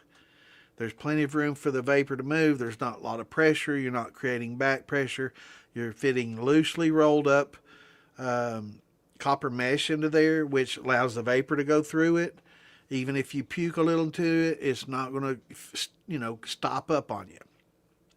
Do not, I repeat, do not, did I say do not, read my lips, do not put, I see it so much in these groups. They go, oh, Santa said, no, I never said put copper mesh in small diameter pipes. Only in this large diameter stuff. I don't want anybody getting hurt. I don't want to see steels explode. I don't want to see people with 3rd-degree burns. I don't want to see houses and garages on fire. Do not put copper mesh in small diameter pipe. Never said it, never will. Only in this large diameter stuff. If you have a thumper, you can put it there. That's not a bottleneck. That's not small diameter. It's not going to cause a lot of back pressure.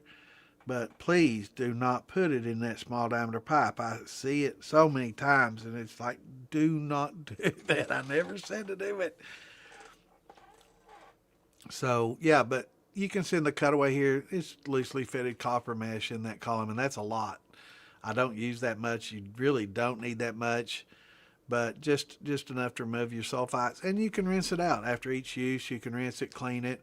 And once you get some green build up on there, oxidation, you can put it in some citric acid and water and clean it up a little bit. And then you can, you know, reuse it until it finally just gets so bad. Then you pull out the roll, and you can buy it in big rolls on Amazon cheap. And you just pull it out and loosely roll it up and put it in there. and you know that roll will last you a long time. And it does. And that mesh, you have more surface area with that mesh, forcing the vapor through it. And I say forcing, it's going through it. It can't go around it.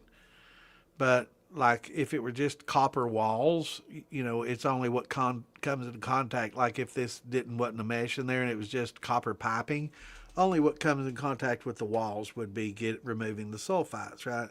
So the stuff that goes up through the middle of the pipe, it doesn't remove any sulfites. So you're not getting that much removed from just copper piping. Now, if you have a copper, column going into a copper, lin arm, and going into a copper thumper, going into a copper worm, yeah, you've got copper on copper on copper. So it once you stack it like that, it does a good job too. But the copper mesh removes all you really need to, so it's very beneficial to have in the vapor path. And that little column out there is really all you need for that keg. And you can adjust the water going into this right above this sight glass. See the sight glass right above it? You can see the water line going in that deflagmator. You can adjust the temperature of the water going in. You want your cold water to go in the bottom and warm water to come out of the top, right? And you can adjust your proof, and you can dial it in, and you can adjust the reflux. And that's why I like putting that copper mesh in that sight glass. I can make the reflux dance on that copper mesh and keep it refluxed and balanced on that mesh, and increase your proof quite a bit if that's what you want, if you're making a higher proof type distillate. But proof isn't always the goal. Is it worth the extra effort to use cracked corn and malted barley for a traditional mass as compared to sugarhead mash? And I'm assuming when you say sugarhead, you're talking about a thin mash with cornmeal and sugar, which is what I did forever. And yeah, it is better. And it's even better to crack your own corn, to use get you a grinding meal. If you're a coffee drinker, you'll understand buying regular coffee that's been ground versus buying the beans and grinding them fresh. That difference you taste is the difference in cracked corn versus grinding your own corn. If that cracked corn has some age on it. A lot of the cracked corn you'll get 4 months old, 3 or 4 months old, and it's oxidized a lot and it loses flavor just like that coffee does. So yeah, it's worth it to get you a grinder. If you use cracked corn a lot, start with cornmeal. If you've done sugar shine, basically a thin mash with cornmeal, and you compare that to a cracked corn conversion where you use the starch and get the sugars out of the corn, and then you compare that to, it's a step up the ladder. So you go from thin mash to cracked corn, getting your sugars from the carbs from the actual corn itself. Step that up to the next, to cracking your own corn and grinding your own and getting it fresh and doing the conversion. It's the top notch, and you will take a difference in each step. It gets more flavorful and smoother.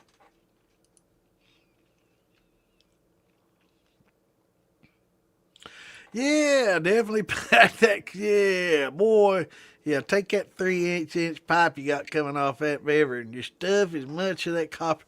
Man, I mean, I see so many people saying that. The old Santa said put copper mesh in these pipes, and they got like 1/2 inch. And I'm like, no, I know, oh, no, which I'm pulling my hair out. Because I know one of these days somebody's going to explode something. They're going to be like, I'm going to sue Santa. He told me to put that copper mesh in there. No, I never said it, never will. I've got witnesses. Do not do it. Just like that pickle jar. Don't do it. It's crazy. Right, yeah, exactly, Mud Grips. You can make your own rashi greens, and you can take copper 1/2 inch, 3/8, and just chop it up into small, real thin pieces, and just stack it up in there. That works great too. Works just fine. And they actually do that in commercial distilling. It's called rashig, Raschig, Raschig rings. So definitely an old method.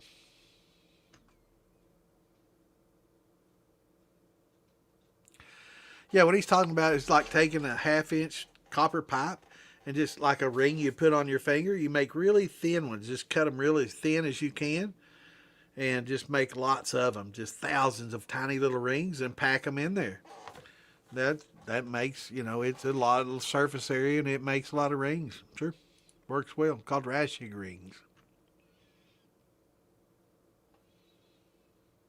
Or back set. That's good. I've never thought about that, Clint. That's right. Yeah, you could use back set instead of just citric acid. Another good reason to save your back set. That's awesome, brother. Yeah, I've never thought about that, but that'll work just fine.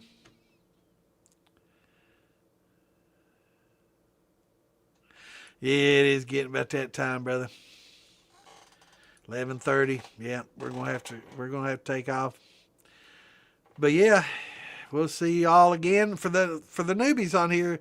We do this every Tuesday and Thursday, 8 Eastern, and the festival season's coming up, so there'll be a few Saturdays that we won't be able to be here, but for the most part, I'll be here on Tuesdays and Saturdays.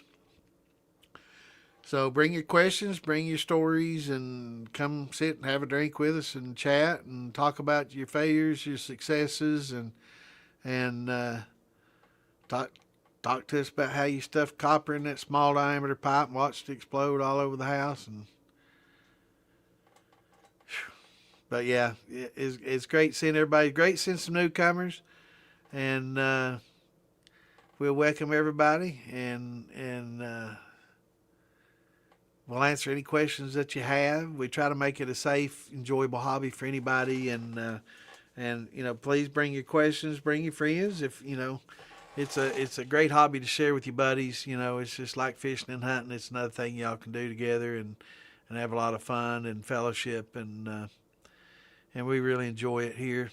So definitely great having y'all. So definitely tune in, same place every Tuesdays and Saturday, 8 Eastern.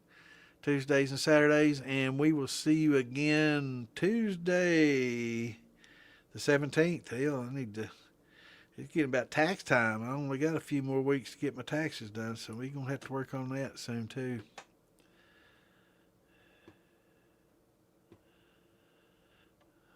All right. Yeah. Do you want Clint juggling in the background while we do it? Yeah, that's what we need. Good night, everybody. We'll see y'all Tuesday. Until then, have a great weekend. Peace out. Shine on. Love y'all. Thanks for tuning in. Share us with a friend. Make sure you hit that like and subscribe button.